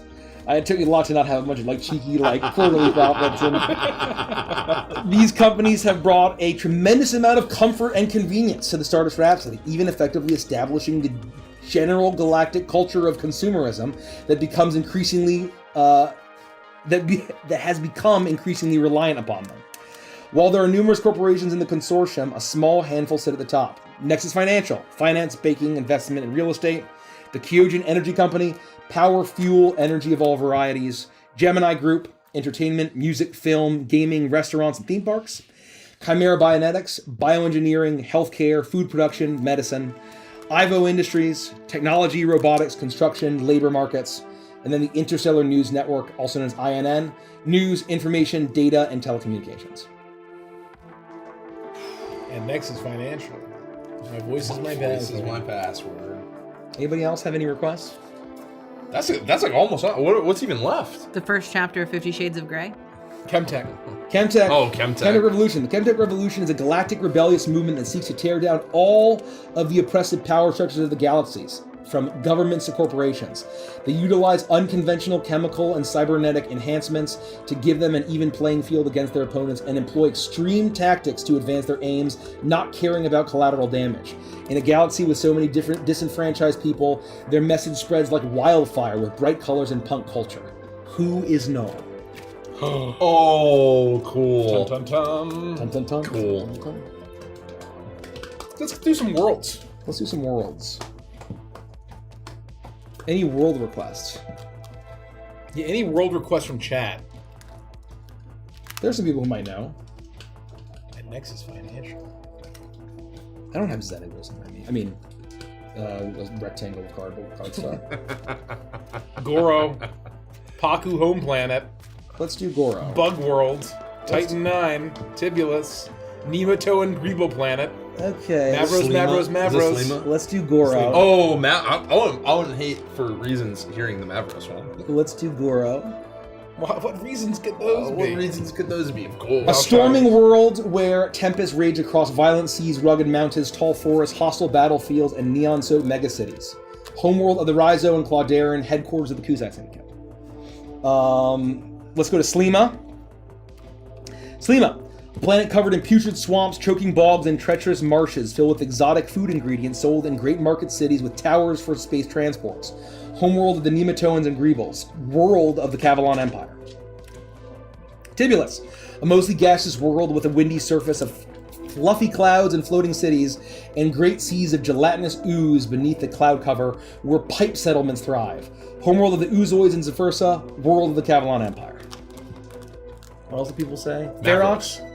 Let's do Ferox Mace first. is just what's Ferox. For God's sakes, read Mavros. A world covered in an enormous junkyard where rampant rust storms prevent atmospheric flight, with a rugged populace roving in caravans of ramshackle ground vehicles. Also serves as a prison for galactic criminals, a hub of the Chemtech Revolution. Mavros. A red planet that's surged with psionic energy and covered in dusty badlands and alien flora and fauna. Homeworld of the Zeticulans and Marsoon. It also serves as a neutral zone of galactic politics.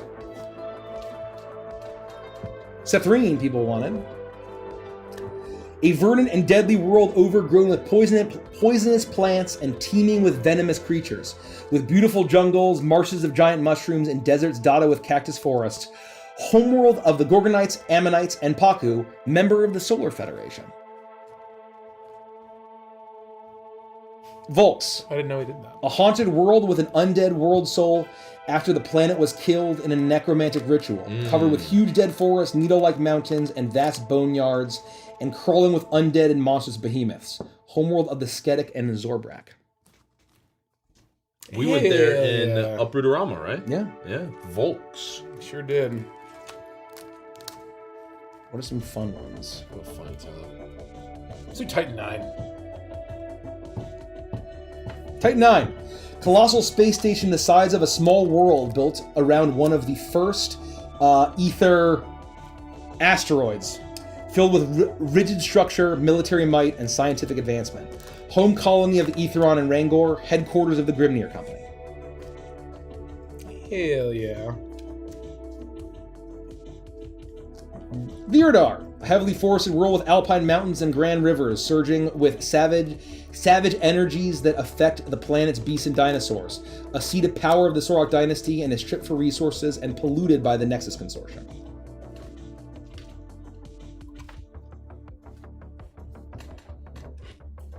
That's very fun. Let's answer some more questions. Yeah. And we can get back to reading if people For want sure. more of it.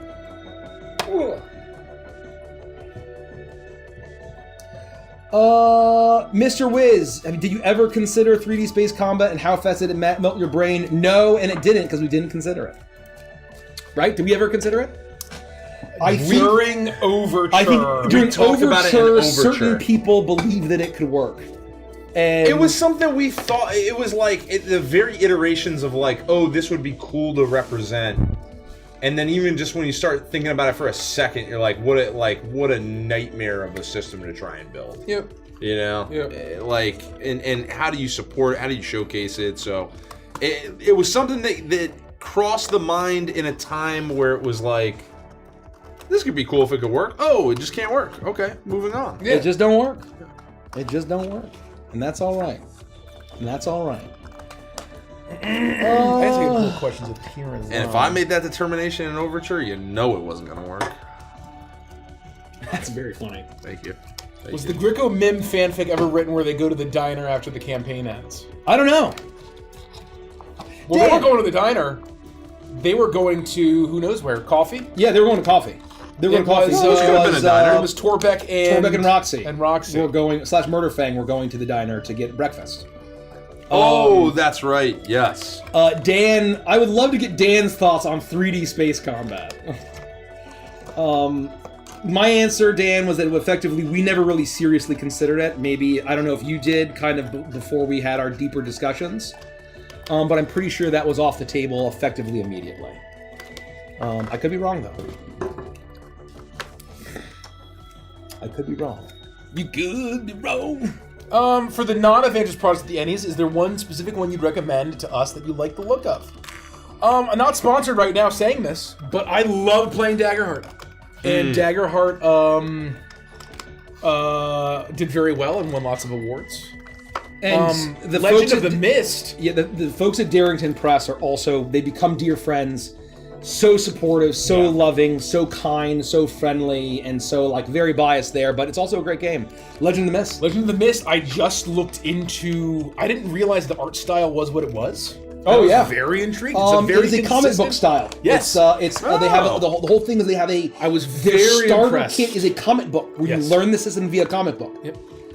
So I was very impressed. If you like kind of more old school vibe, Dolmen Wood is very popular. I cracked it open. Oh, you were talking about this. You were talking about this at Gen Con, I think. I think, God, what was the guy? Dolmen. He said that Dolmen Wood is like a combination of like Warhammer and the Muppets. In a That very sounds fun fucking way. amazing. And those are the bigger ones. There's also a lot of great smaller systems as well. That I think there's tons. Go check them all out. They're really really cool. Kyle's Demon asks, is there any plans to expand the Xenos available for the Xeno Trainer Primalist beyond the original 3? No current plans. No. No current plans. But They're stat blocks, so we can just make more. Oh, Brandon's worked on Dolmen Wood. That's great. That's amazing. Oh, cool. That's great. I took a look. It is very hex crawly. And what I'll say is that reading through Dolmen Wood gave me some really interesting ideas. There's a lot of interesting ideas that I got from reading through it. So, I think a lot of people ignore the D&D 2024 5e actions as written like search, influence, study in favor of asking like roll knowledge or roll perception. It doesn't really matter. What matters is that mechanically we support the actions that you can do as a bonus action. Yeah. How you express it how on the you table express is up it, to you. yeah, you can basically just you That's can do it totally as a bonus action. If your table bounces off of it, then I don't know. Mace, did you ever get the Cable or Ghost Rider skin on Fortnite? Yeah. Oh, well, I did. Well, yes, I was gifted the Cable skin. Did Ghost Rider come back? I don't. I mean, I don't. That can't possibly be the case. That can't possibly be. There's no way that could be right. It couldn't possibly be 9,000? the first day after I possibly asked be. for it. They brought all of it back. That would be ludicrous. Plasmeteor asks, why did you add 2 different rock species? Wouldn't it make sense to combine them into one? We only have one rock species. We have one rock species. It's also our magma species. Not only do we combine it into one, we also combine fire species and rock species into one. Yeah, so no, there is no second rock species. Oh yeah. If you mean the Oculock, they're a subterranean metal bending species that they're cyclopean. No, that's not a rock reptilian. No, that's not a rock species. Yeah, I I wonder don't. if you're thinking like I wouldn't. I don't. Rangor? Call? They're made of stone? Oh, Rangor are kind of Goron-esque, but Yeah, it's they- probably to call. they're That's mo- probably exactly what it their is. momentum, gravity, like they're a momentum species. To call could be they are to call are non-metal constructs. Yeah, they are. I wouldn't call them a rock species. Yeah, at they're all. not. They're non-metal constructs as opposed to an elemental. I think they might be thinking of the Rangor. Yeah, Is my guess. Rangor are not rocky. That's all scales Yes. and a tough hide. Yeah, they're like our ogres or our They're a scaly ogre. They're space ogres. Which NO class and subclass has changed the most from concept to now? Ooh. Oh.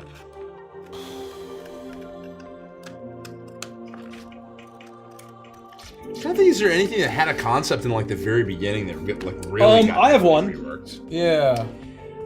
When we created the Enforcer, we had no idea how the power source was going to manifest broadly across the class.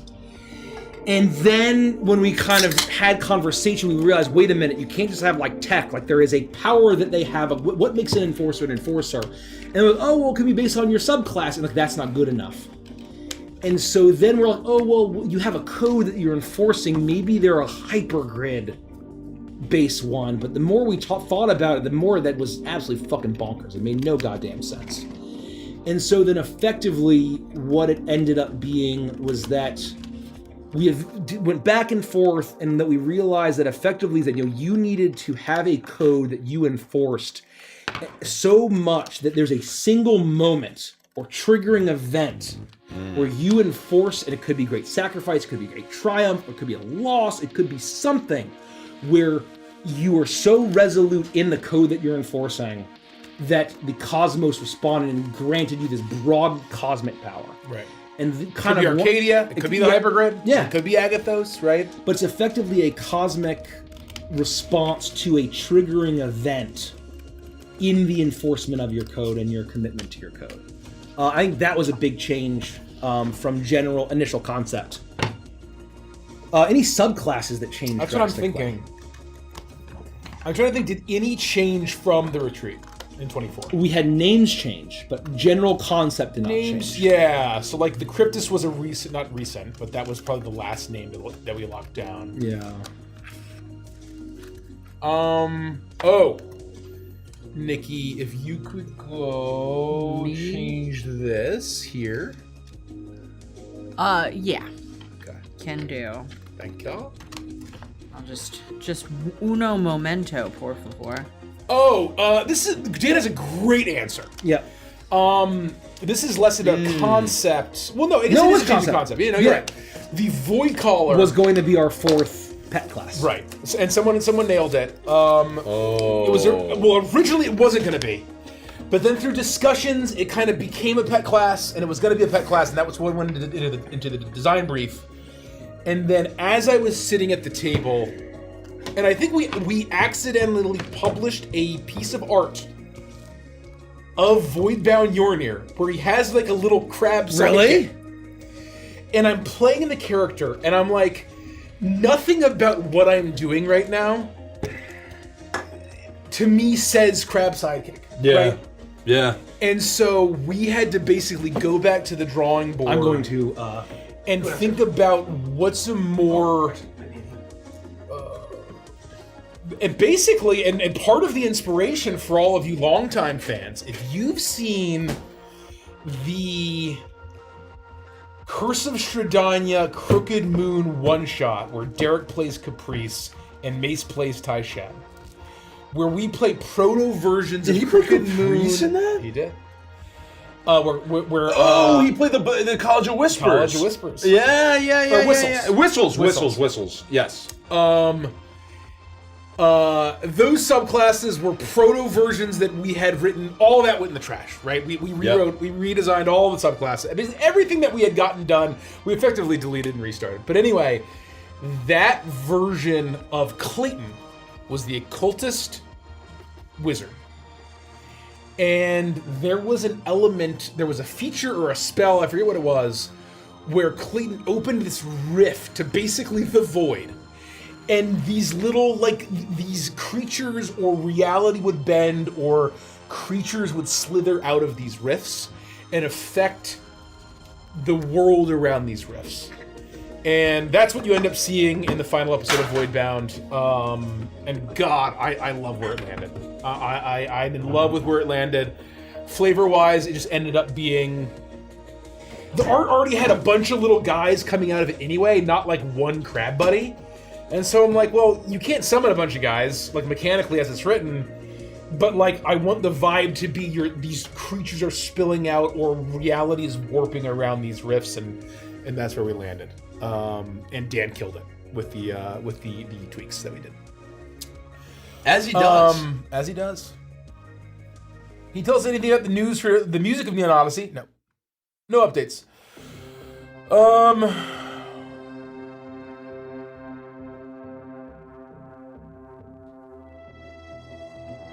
Are there any plans for Ophelia to return to Anthem? You'll have to stay tuned. You'll have to stay tuned and watch to find out. That if you've ever seen any media that has a femme fatale character, it's up to the story. You know, when Ophelia wants to show up again, she will. Exactly right. But she's not in the story right now. And I think another answer is that just some classes, we had a sense of the theme, but had no idea or posture of how they would manifest mechanically. And effectively, that's good enough for many most of them. Yeah. Yeah. I think the Dreamer was one that kind of we had to unlock. The Dreamer revealed itself. Yeah, as it does. Which I'm very happy with. Is there a Mega Man style class or race you would suggest? I would do. Ooh, I'd love to hear what you have Depends to say. on how you want to. I would do an Anatron, Super Sprite, Enforcer. That's my pitch. Yeah.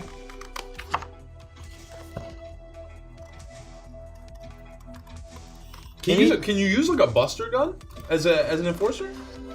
You can use a gun. Yeah, you could do Power Tech Tracer to have the hand cannon, right? But I'm thinking first thing I thought of was kind of like Power Tech Tracer. Yeah, but Anatron Power Tech that works too. I guess kind of like I'm thinking, how do you evoke the spirit of like he defeats a boss and kind of like claims another ability, or like so at least in that concept I was thinking like another gun kind of, or like another kind of power tech move, and you kind of flavor it like you're unlocking them. Well, the Anatron has a battle chassis that you can choose. That lets you, so you can choose kind of a battle-focused Anatron. And to me, I think the Super Sprite expresses the whimsy and variety of the power-ups that Mega Man gets. And to me, that's what I'm prioritizing over having a arm cannon. Yeah. On your 100%. Right. Like, for me, I would want to but live the fantasy pick a of poison. like getting the power-ups of, experiencing the different flavors. Both are great. Both are great. I mean, and if you want the Mega Man hand cannon, you can just play the newest season of Fortnite. Oh my god, that's true. Very funny. Any chance we're gonna get the intro theme from Voidbound as a standalone release? We should get around to that, and also get Neon Odyssey up on Tidal. we got to listen. We got to ping folks if whatever email thread that is.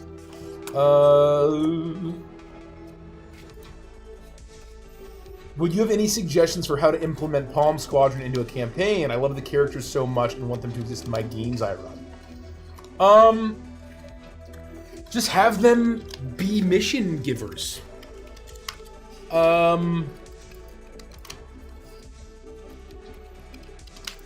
subclasses and classes if you want to, that as inspiration for making NPC stat blocks.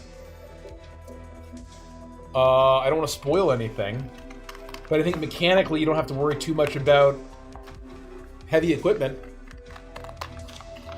Say that again. Which icon subclass would be good for a dancer? Remix is the one that I always say. Any of them, but remix. Yeah, any of them. You can Literally any of them could work. Yeah, any of them would work. But remix is I think remix. I think Icon could also work. Or Icon. I think Holostar could also work. I think Headbanger could work. Yeah? Depending on what kind of dancing you mean. Yeah. If you mean like the Final Fantasy 14 dancer, then... I think Soul Jammer could be. They all work. They all work. We wanted to make sure that our icon, obviously, it's a musical setting, so like music was a core theme of each of the 4 subclasses, but we have multiple non-musical expressions of every single one. Yep. Whether it's poetry or art or dancing or anything else.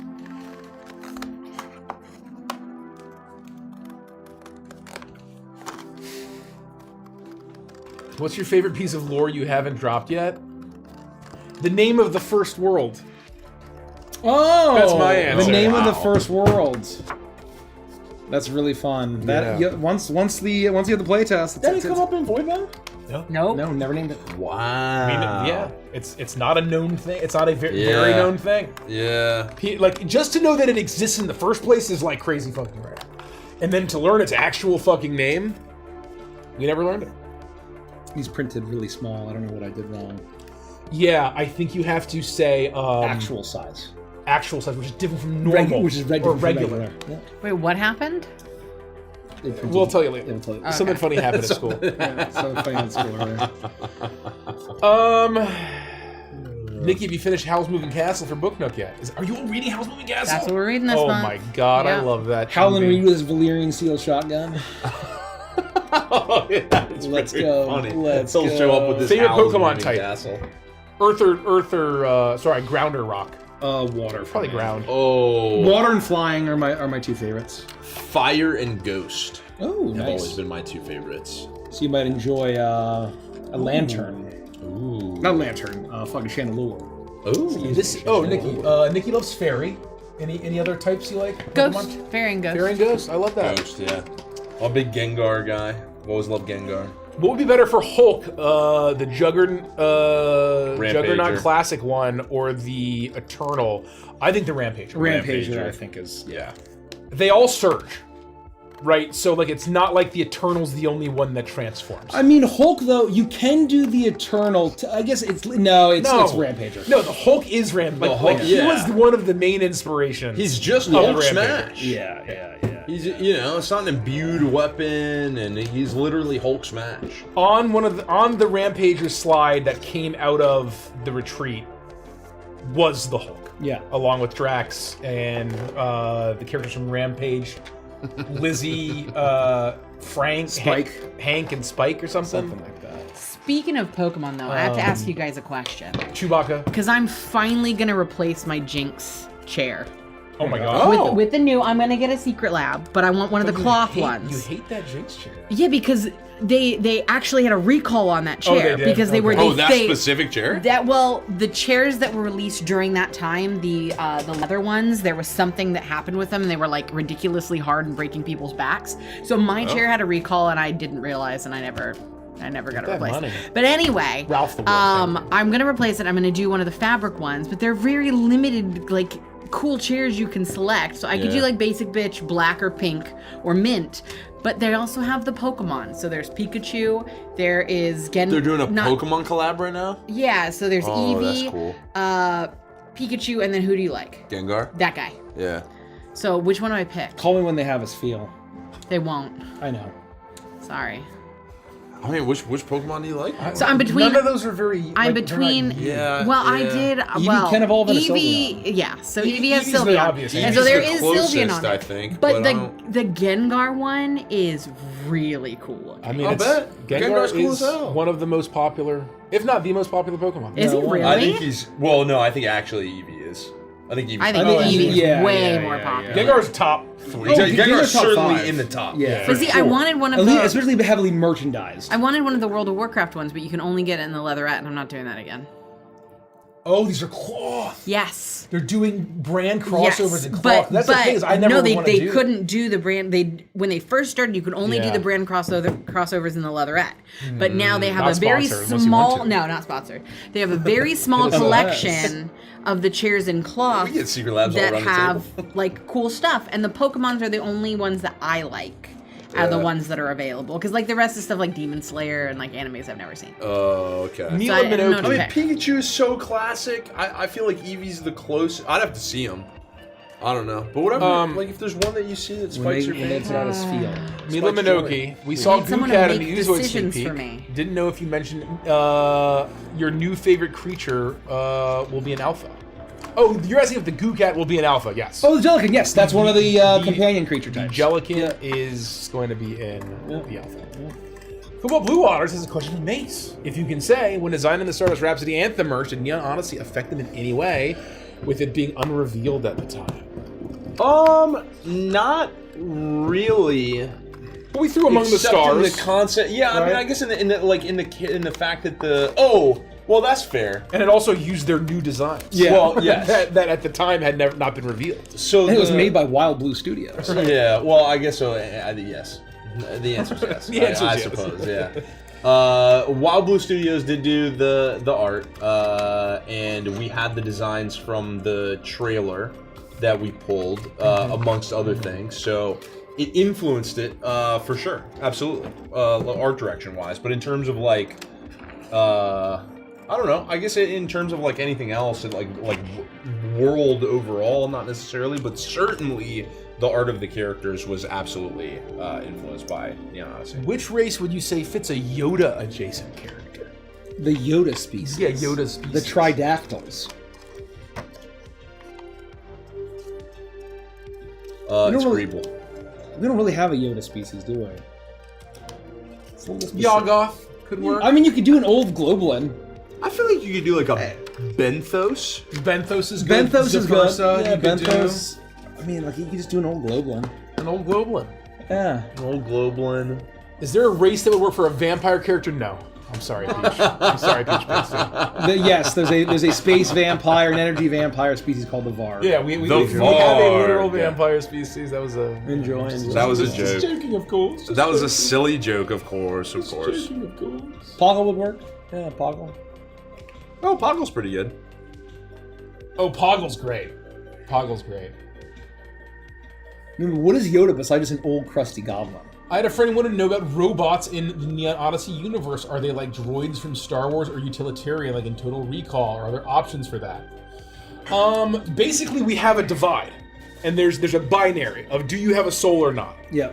So bots that have a hyperspark, which would be like a C-3PO in our setting, Yeah. would be like a person. And he has a soul, and that's an anatron. But then bots that are like service objects and tools, those are bots. Soldier, and they can still have intelligence. Yes. But they aren't people. They aren't people. They don't have a hyperspark. They don't have a soul tied to the harmony. You know, I feel like Yoda would actually be like a Saurian. Like a small old Saurian. Oh, that's a You great do that answer. too. I love You that. do that too. Yeah, because you got like really, it's more about him being like super tied to the like. Isn't this whole race of people tied to the? I was gonna say to the harmony, but to the Force. What's the deep lore on Yaddle, Star Wars fans? Go to Wikipedia. Aren't they supposed to be like Force sensitive? Like How as does a race? Yaddle As a die species? canonically? In both Legends and canon. How does Yaddle So die? Yaddle is canonically dead. I don't know. And didn't just like leave. I don't know. Can you reveal anything about the Paku? I need more info. They're cool. They are only plant species. They have traits. Why would we add 2 plant species? They add they have Great traits question, of Rich. both carnivorous plants, basically Venus flytraps, and similar carnivorous plants and cactuses, cactoids. And they can shoot needles, and they have acid. They have photosynthesis. Oh, Business Goose has the correct answer. Business Yaddle, Goose. Yaddle dies painfully and slowly. Thank cool, you. cool. Thank Thank you, you, Yaddle. Business Goose. Thank Thank you, Yaddle. Business Goose, for giving us a Yaddle update. A quick Yaddle update. Um, Back to you.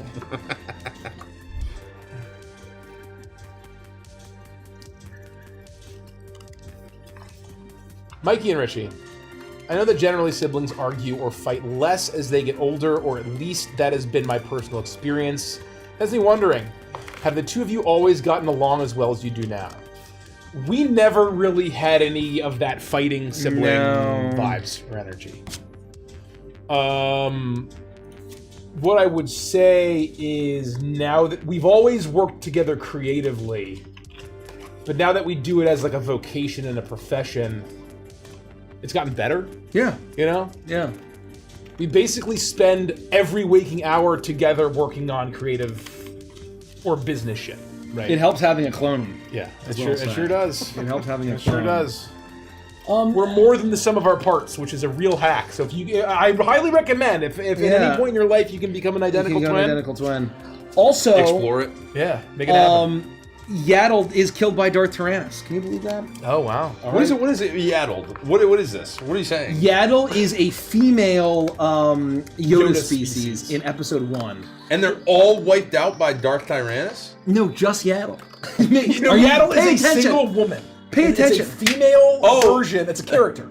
Yaddle's just a person. Oh, you thought the Yaddle were like the What ant did you wives. said a female? I No, no, thought okay. Lord of the Rings, they were female ants, all the ant wives getting lost. No, no, no, no. I thought that's what you were saying! Pay attention. I thought that's what Keep you were up. saying! What the hell is a Yaddle? Mike literally said Yaddle is the female Yoda species. Is a female member of She's the Yoda girl species one. of the She's the girl Tridactyl. one. So Yoda Got was it. actually searching for all of the Yaddle that had been lost. Exactly right. And they Wait, Why are you So- saying Yaddle in plural right now? Yeah. There's Why are you many saying Yaddle. that? There's many Yaddle. But that's a He, character's she, name! we, they Yaddle. No, and the Yaddle are lost. The They're Yaddle not are- dead. They're not dead. But they've They just- been lost. they just Wait, so then misplaced his them. question still stands. Yes. Did No, it Dark doesn't. Plagueis or whatever You kill guys are the Yaddle? worst. No, Did Darth so Plagueis it's- kill one of the Yaddle? theories is that what happened to all of the Yaddle when they were lost is that Darth Tyrannus killed them. I Yes. hate you guys. So he did kill all of them. I'm afraid in your anger, Christopher Lee, you killed them, along with all of the Saxon men. Bit of a deep cut. You know, just like Saruman wanted to kill all the Ents, Darth Tyrannus no. Kill all wanted to the kill all the Yaddle. Yaddle. Oh god. Oh, Darth Tyrannus, man. of course. Anyone that doesn't know what the Entwives are very confused right now. Will the Red Belts be in the book in any way? They might be mentioned in They'll be mentioned. in an H4. Yeah, offhand. they might be mentioned in Oh, the hell yeah. Kuzai Syndicate entry or in an admission or something. You know. Yeah. We'll probably have, you know, I'm sure there'll be a write-up on obviously Shimmer, but also Red Eye. Red Eye. Oh. We'll be right up on Red Eye. Given that we every time Dan attempted to give us some cool Not Red shit- Eye, Red Line. Red Line. Every time Dan attempted to give us some cool shit, we basically threw it away. And stomped on it. He's like, please take treasure. We're Drugs are like, bad, treasure? What okay. the fuck is this shit? What are we doing, playing D&D? Fuck that shit. You don't know. It's not all been thrown away. Yeah. It's simply being saved for another purpose. Do the Crooked Moon subclasses stand up to the newer Neon Odyssey ones? Are there any that would be I particularly love all of viable to port over? the Crooked Moon subclasses.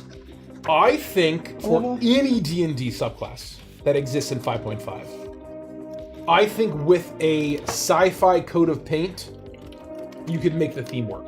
I think our setting is broad enough and deep enough to find the thematic. And it's tie. very science fantasy. Yeah. Yep. So, The Castigator, Castigator Enforcer, oh my god. where you're an Inquisitor. Bro. And you're fucking Javert in the Empire, like trying to hunt down spoilers convicts. for some Warhammer shit. I don't know what it was. I saw it short. So Spoilers for some if the Sisters of Warhammer Battle shit. have some crazy ass shit. Sisters of Battle, crazy ass shit. Spoilers. I don't know what it is, but I saw this short where there's this woman and she's like, and I think she survived or she fought off something, and then these like Sisters of Battle come in their big power suits. Oh, I saw this. And they're like, I saw the same thing. And she's like, "Oh, sisters, good sisters, you're here. Oh. Thank goodness I have like the skull, the anointed skull of Saint Fultonheimer." And they're like, "Well, we're gonna throw you in the fucking torture robot for all time." a literal like robot And she's Iron like, "Wait, Maiden. no, I've been forgiven and redeemed." They said, "No, the person who redeemed you died, and I don't like you, bitch. And I don't Yeah. give a shit what they said. Yeah, so you're yeah. going in the torture robot." yeah. That was crazy shit. No, it's That a was crazy. What brutal happened clip. there? What happened there? It's a brutal I didn't understand clip. what's going on. It was crazy. Yeah. Sheesh. But you know that she's like, oh, they're here to save. They're here to save Yeah, me. They're like, the backup, you know. And it's like, you're no, going. no, You're going in the torture we're here to box. fuck your shit up. That was What a brutal fuck. I hope they make some badass fucking shows in that setting. God damn. Yeah, Golly. golly. golly. That was crazy. I don't know what happened there. We learned about the Exomech. Does it have equipment?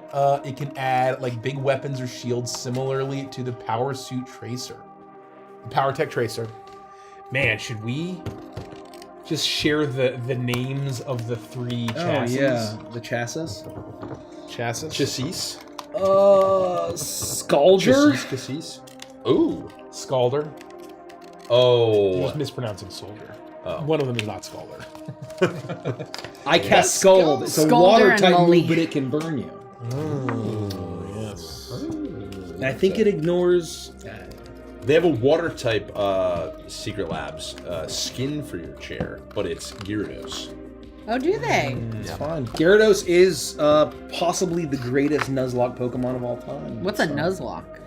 Oh, Nick. Don't get us started. We do not have enough time. We actually, unironically, do not have enough time for that. Oh, I'm gonna play a totally legal, not ROM hack Nuzlocke one of these days.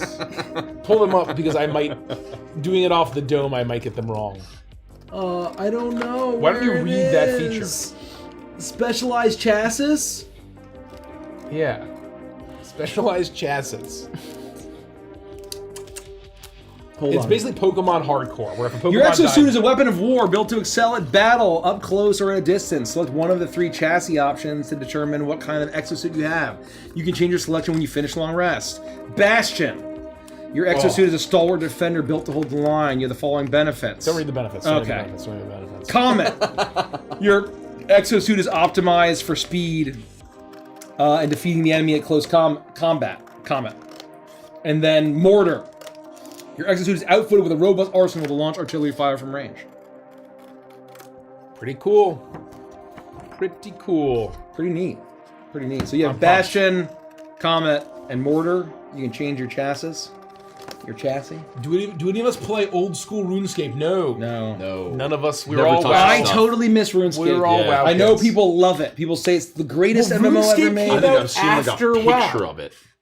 And I remember playing WoW, and then I think RuneScape came out after WoW. I remember looking at RuneScape, and I was like, "Who the fuck would play this shit?" I don't get it. Like, World of Warcraft my is right younger neighbor played a ton of RuneScape, Yeah. so I think it was like the generation right Well, after us. I believe the main driver of players is that there's no subscription. I believe. I could be wrong. And so, because the monthly because this was $15 a month lot. in 2004. That was Yeah. a lot. So that's the back equivalent today of like $25, $26 a month. 78. And so at the time, that's not an insignificant monthly subscription. Especially for a bunch of fucking 13-year-olds. Right. Yeah, seriously. It costs more than we were old. What was your process for coming up with the languages? Any hints about how they'll be constructed? We didn't actually Right, like invent language. No. That would be insane. No. We just named the We languages. named them and basically gave rules of where they're spoken and like, you know, the worlds that they, or the realms that they come from. Or the languages they speak. Yep. On certain realms. Have we seen the trailer for Ahsoka Season 2? What are your thoughts? What I will say about Ahsoka is that the penultimate episode of Season 1 was so atrocious. We never finished Season 1. And god-awful. I dropped the show. I never finished I Season dropped 1. the show. I was really excited about it. It is truly a... I was really excited about it. It's a non-show. I love Ray Stevenson and... R.I.P. man. And I never watched it at all. I feel like I heard you guys say it was like really... I think Dave Filoni is good for Star Wars, but he should stay far away from live action, is what I believe. He should write children's animated series, Yes. right? Like That's perfect for him.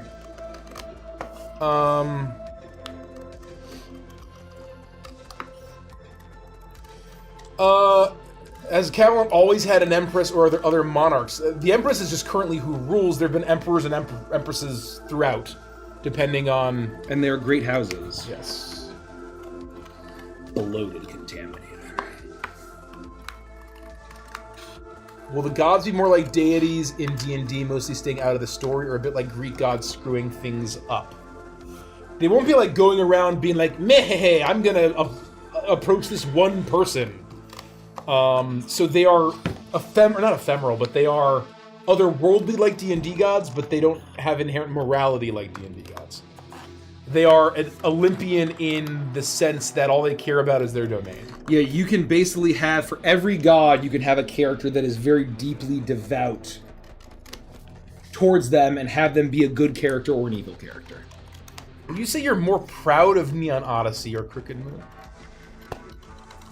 Whoa, that's a crazy question. I don't know if I can answer. I don't think you can be more proud of one Yeah. versus the other because they were created during different times in our evolution as a publishing company and as a group of friends and as a business. They're just not really comparable No. either. And Crooked Moon is also done.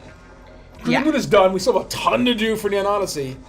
What I will say is that Neon Odyssey benefits from everything we learned about Crooked Moon. Yeah. Or from Crooked Moon. And so it's like that's just an impossible question. Yeah. Will dare there you be a ask that faction impossible question. similar to the Jedi? There's not a faction of Jedi. There's no faction of Jedi. There are practitioners of the harmony that could assemble independent of a faction. I believe we've talked about potentially like a large temple to Seth, where many harmony users assemble away from the Empire, away from the Dynasty, and kind of independently do their thing and have an order. So yeah, and invent your own. Are mechs more common across factions than just Camelot Empire and the Historic Dynasty? If so, how do they differ? Well, Historic Dynasty doesn't have mechs. If you've seen Waltz, that's a very, Not anymore. very, very, very rare and specific and taboo thing. Cavalon is very known for their mechs. Certain worlds build mechs. Grimco has some mechs, but are less in kind of a different way. But to answer your question, yes, it's not like mechs are ubiquitous across every faction equally. Correct. That's the answer. Good Fuck answer. yeah. Good answer. Does Odyssey have its own version of Enron? Yes. I don't know how else to say The this. Kyojin Energy Company. People asked about Krata and Morzib for descriptions, if you still have that pulled up. Oh, yeah, I think I do. What planet has the cat girls asking for a friend? Goro. That's Goro. We read Goro. That's very funny. What worlds did we want? Krata and Morzib. Yes. Krata. A world of primeval landscapes, including primordial jungles, towering volcanoes, and archaic seas, heavily populated by dinosaurs. Homeworld of the Saurians and Tikal, and capital of the Sark Dynasty. There you go. And then Morzib. An acidic world where the surface is irradiated wasteland swarming with mutants and monsters, with grand subterranean caverns oh god, this is horrible. We need to edit this. With a thriving civilization of mechs and military, homeworld of the Oculok. Leave a note. I think Dan's already kind of editing it. Or somebody is. Dan. What defines a Stardust human compared to a regular human? There are no what regular traits humans. could you specify that makes the species unique? There are no regular humans in the Oh, Stardust but in Rhapsody. D&D. Well, no, I think what they're asking is Stardust humans would be different from humans.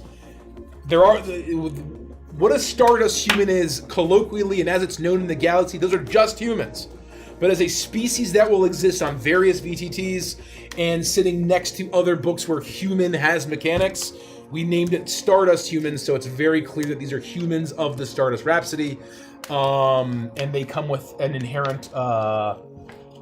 Just sort of the indomitable human spirit, and they get a homeworld origin species feat to represent how adaptable they are to their homeworld. That's a great answer, Rich. Thank you, Mike. In Neon Odyssey, how would one play a necromancer? Would y'all be able to talk a little bit about that? Our necromancer subclass is the Shadow Tongue Cryptist. Yep. There you go. Uh-oh.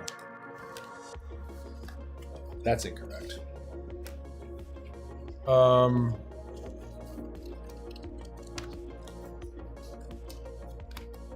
Chousewarp. Are there any aspects of the characters that you loved from the Doinks with music video concept art that ended up not making it into the final product? I really love Ko's larger tusk, but understand it wasn't where y'all were going with the design.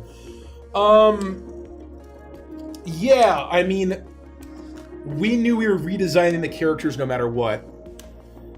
The music video was very much a 90s kind of anime-inspired style, but those designs heavily influenced their canon designs that you see on the cover of the Outrunner's Handbook that are kind of like a mashup of the original art plus the trailer art. And at the end of the day, it's like, you know, Ko's everyone's very 90s anime style, but like Pixel's very Sailor Moon, Chuckles is very Toriyama, Ziggy's very chibi, in a way that he's not literally that small, but it makes for good, you know, it makes for a fun animated biz. I'm wondering about this since learning stars and suns are different in Neon Odyssey. Is there any significance to a name like Starfall in a setting where stars are directly connected to divinity in the realm of the gods? Yes. Good question. Good question. Was Heart and Harvest the one shot the first time you showed the new Evantris logo on Clayton's pin? I don't remember. Maybe. It's very possible. Reached. You guys talk a bit about the nanomedic and how the healing works. It seems going to be difficult to design a healer out of a fighter. I think Dan knocked that one out of the fucking park. It's fucking Kino. For this one, I'll say stay tuned for the playtest. Yeah, I love that. Yeah. I love that. Sorcery.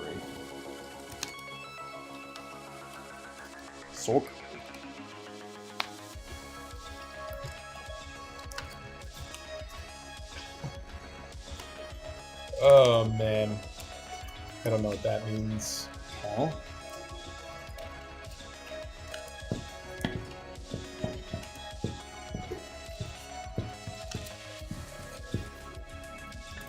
What are Mikey and Nikki cutting paper for? Arts and crafts. Arts and crafts, baby. Yeah. You know it. You know it, baby. Ah!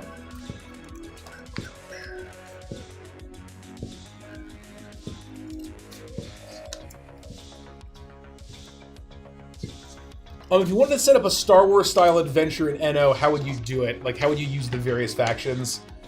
So, in NO, there is no inherently good or inherently evil faction. But what you could do is you could have a certain more benevolent Chemtech revolution leader that the characters work for, and you could have a particularly oppressive admiral, More or localized. I would say area. choose Or- a great house. pick a great house and make them brutal. Yeah, to make them super brutal, or you know, if you want to kind of frame it like that, absolutely. Yep.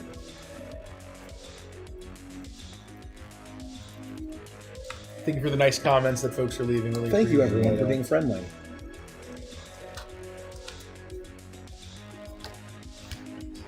What do you want? Could you run a grim dark campaign in Neon Odyssey? Watch Voidbound. It's pretty grim and dark.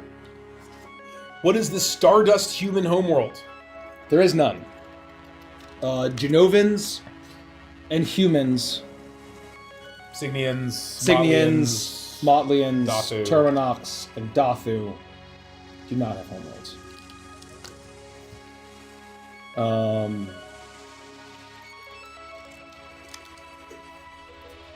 Here's a juicy one. Do you think Wizards announcing Star Wars D&D settings is a response to Neon Odyssey's popularity? No. I have to imagine they've been talking to Disney for... Yeah, They were talking to many they've long been time. setting that up for 20 Since years. it was this Neon Odyssey, was a twinkle before doing it was Yeah. a twinkle in our eye. They've been setting that up for a long I've heard time. some people theorize that perhaps they announced it earlier than they were intending. That's a theory. I don't know about that. Who's to say? I was to say. I would think that WotC's marketing people would be happy to see what we're doing, and that it had the response that it had. Yeah. Yes. In advance of their announcement of Universes Beyond for D&D. Yeah. If you had to live on one planet you've made in Neon Odyssey, which one would you choose and why? Does anyone have the black card sleeves for arts and crafts earlier today? Where did the Not over here. Oh, no. I don't What's know. the Prismara? Prismara is the classic Prismara's answer. a great answer. I think Prismara. Let's go to Prismara. I think living on Neo Edifix would be really cool. Oh yeah. Oh, for Like, sure. if you just want to be Cremmy, like, God, that would be awesome. Yeah. Did any of us play Star Wars Galaxies before it was shut down? Follow-up, did you know the developers working on it brought it back to life?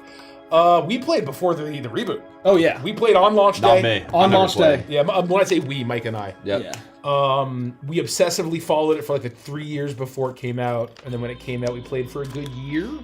Maybe Yeah. not a full year, but close. A lot. Yeah, we played it for a while. And I did hear it was back. I did hear you can go play it, just like Warhammer Online. Dan also played from launch up to the NGE. Yeah, I think What's we- NGE? New Game Experience, I think, or Oh. New Game something. Oh, like they redid it, or Basically, they like deleted the They old deleted game. the old game and Yeah. basically or the old like class system and tried to make it as much like WoW as possible. yes. without like resetting the servers, or like they And just kind of redid They totally rebooted your character. So Yep. so like you could have spent thousands of hours unlocking Jedi, Yep. which was very obscure. No one really knew how to do it at the time. They were all trying to figure out how to unlock Jedi. And it was a whole And it deal, was a and really it was hard different thing. for everyone. Right, it was different for everyone. It was different for everyone of how you actually unlocked it, I What? believe. Yeah, and then they just basically said, "Oh, LOL, Jedi's Jedi's just a a class. Yeah, Jedi's just a class. Yeah. And it immediately, when you do that, it immediately destroys a Star Wars life sim. What the Star Wars Yeah, when realistic. 80% of people are Jedi, it's like It's in the Empire pre. I guess I don't know when it takes place, but like during the Empire, it's like it breaks It's during the the OT. realm of It's during the OT. believability. Yeah. I think it's between. Is it between Empire or is it between A New Hope and Empire? I can't If you remember want to which be way. mystical warrior, you be Terraskasi master. If you want to be Yeah. there, you could be a swordsman as a warrior with a vibro sword, but like it wasn't supposed. Once again, maybe people say, "Oh, well, I'm playing a Star Wars MMO. I should be able to play a Jedi." Well, you can, but it's hard. Yeah, exactly right. It should be very difficult. So this is during the time when there really were no Jedi, is what you're saying, Yeah, in terms yeah, of the yeah. story of the movies. When canonically there was only Obi-Wan and Yoda. Would there be a way to play a demigod? I would imagine not an actual one based on how we've described the gods, but at least thematically. You won't have rules for demigods, but the God Hand Disciple, I think, thematically Yeah. is your best bet. And you could Well, you and play also Zinniam. I was gonna say Signian. also the Signian, kind Yeah. of like the risen, The Signian chosen God Hand. Perfect. species. I need some dingles. How many projects are you juggling behind the scenes? Who's to say?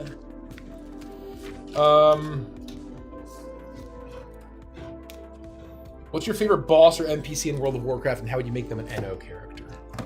Ooh, boss or NPC? I mean, you gotta go with Jiraxis Eridar, Lord of the Burning Legion. How do you not? You face Jiraxis Eridar, Lord of the Burning Legion. Eridar, Lord of the Burning. I think God, that's funny. I think you could have a banger story where you have Garrosh Hellscream with Thrall, and you make them both Saurians, and there's this tension. Garrosh and Thrall. Of- that would be cool. What the Sorok dynasty should be and how they should be Oh, run. that's incredible. Yeah. That's really cool. Yeah, that's what you do. Oh, man. That's my answer. I love Garrosh. Damn. I think Jiraxis.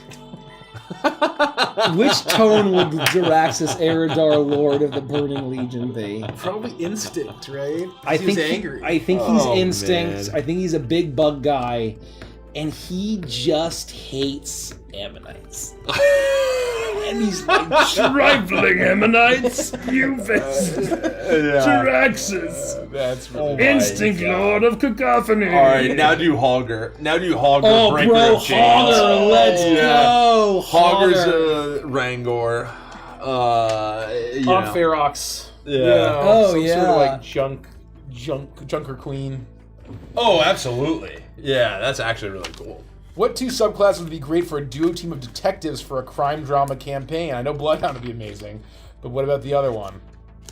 I mean, Bloodhound was literally made for this. X-Agent? Oh, yeah. X-Agent, you could also do Chemboss, any of the Scoundrels. Really, Quick Draw, Any of the Scoundrels. Chemboss. Yeah. Chemboss or Quick Draw would be the two that I would recommend for that. Yeah.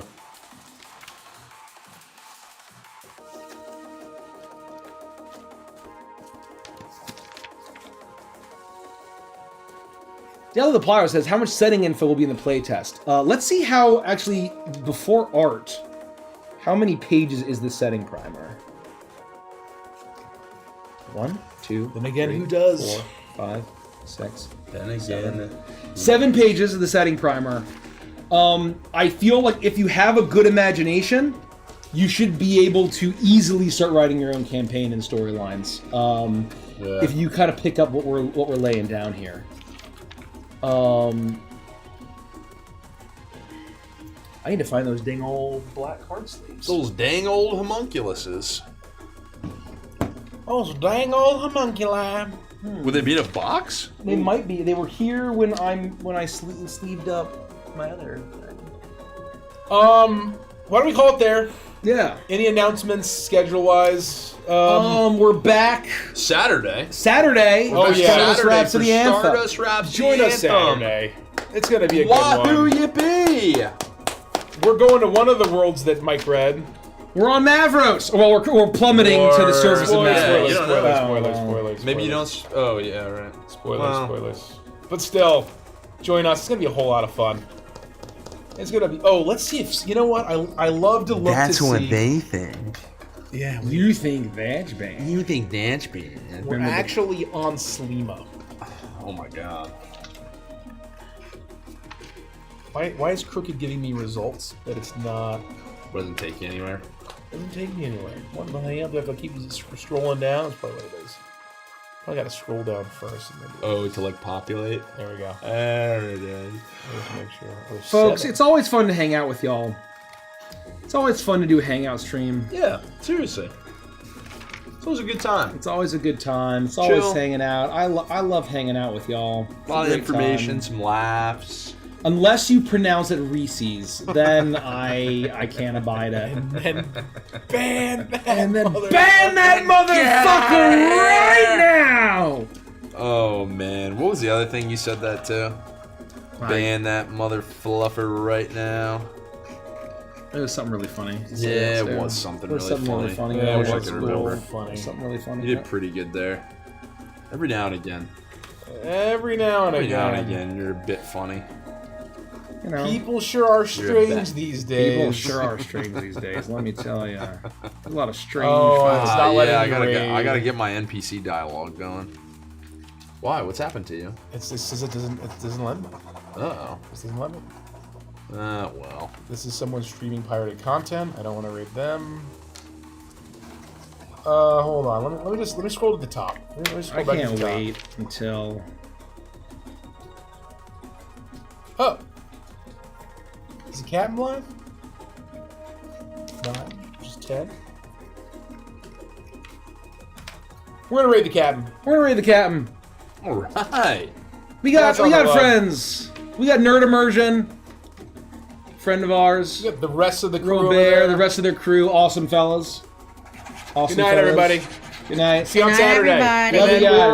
we're uprooted on Wednesday. Wednesday. Good night.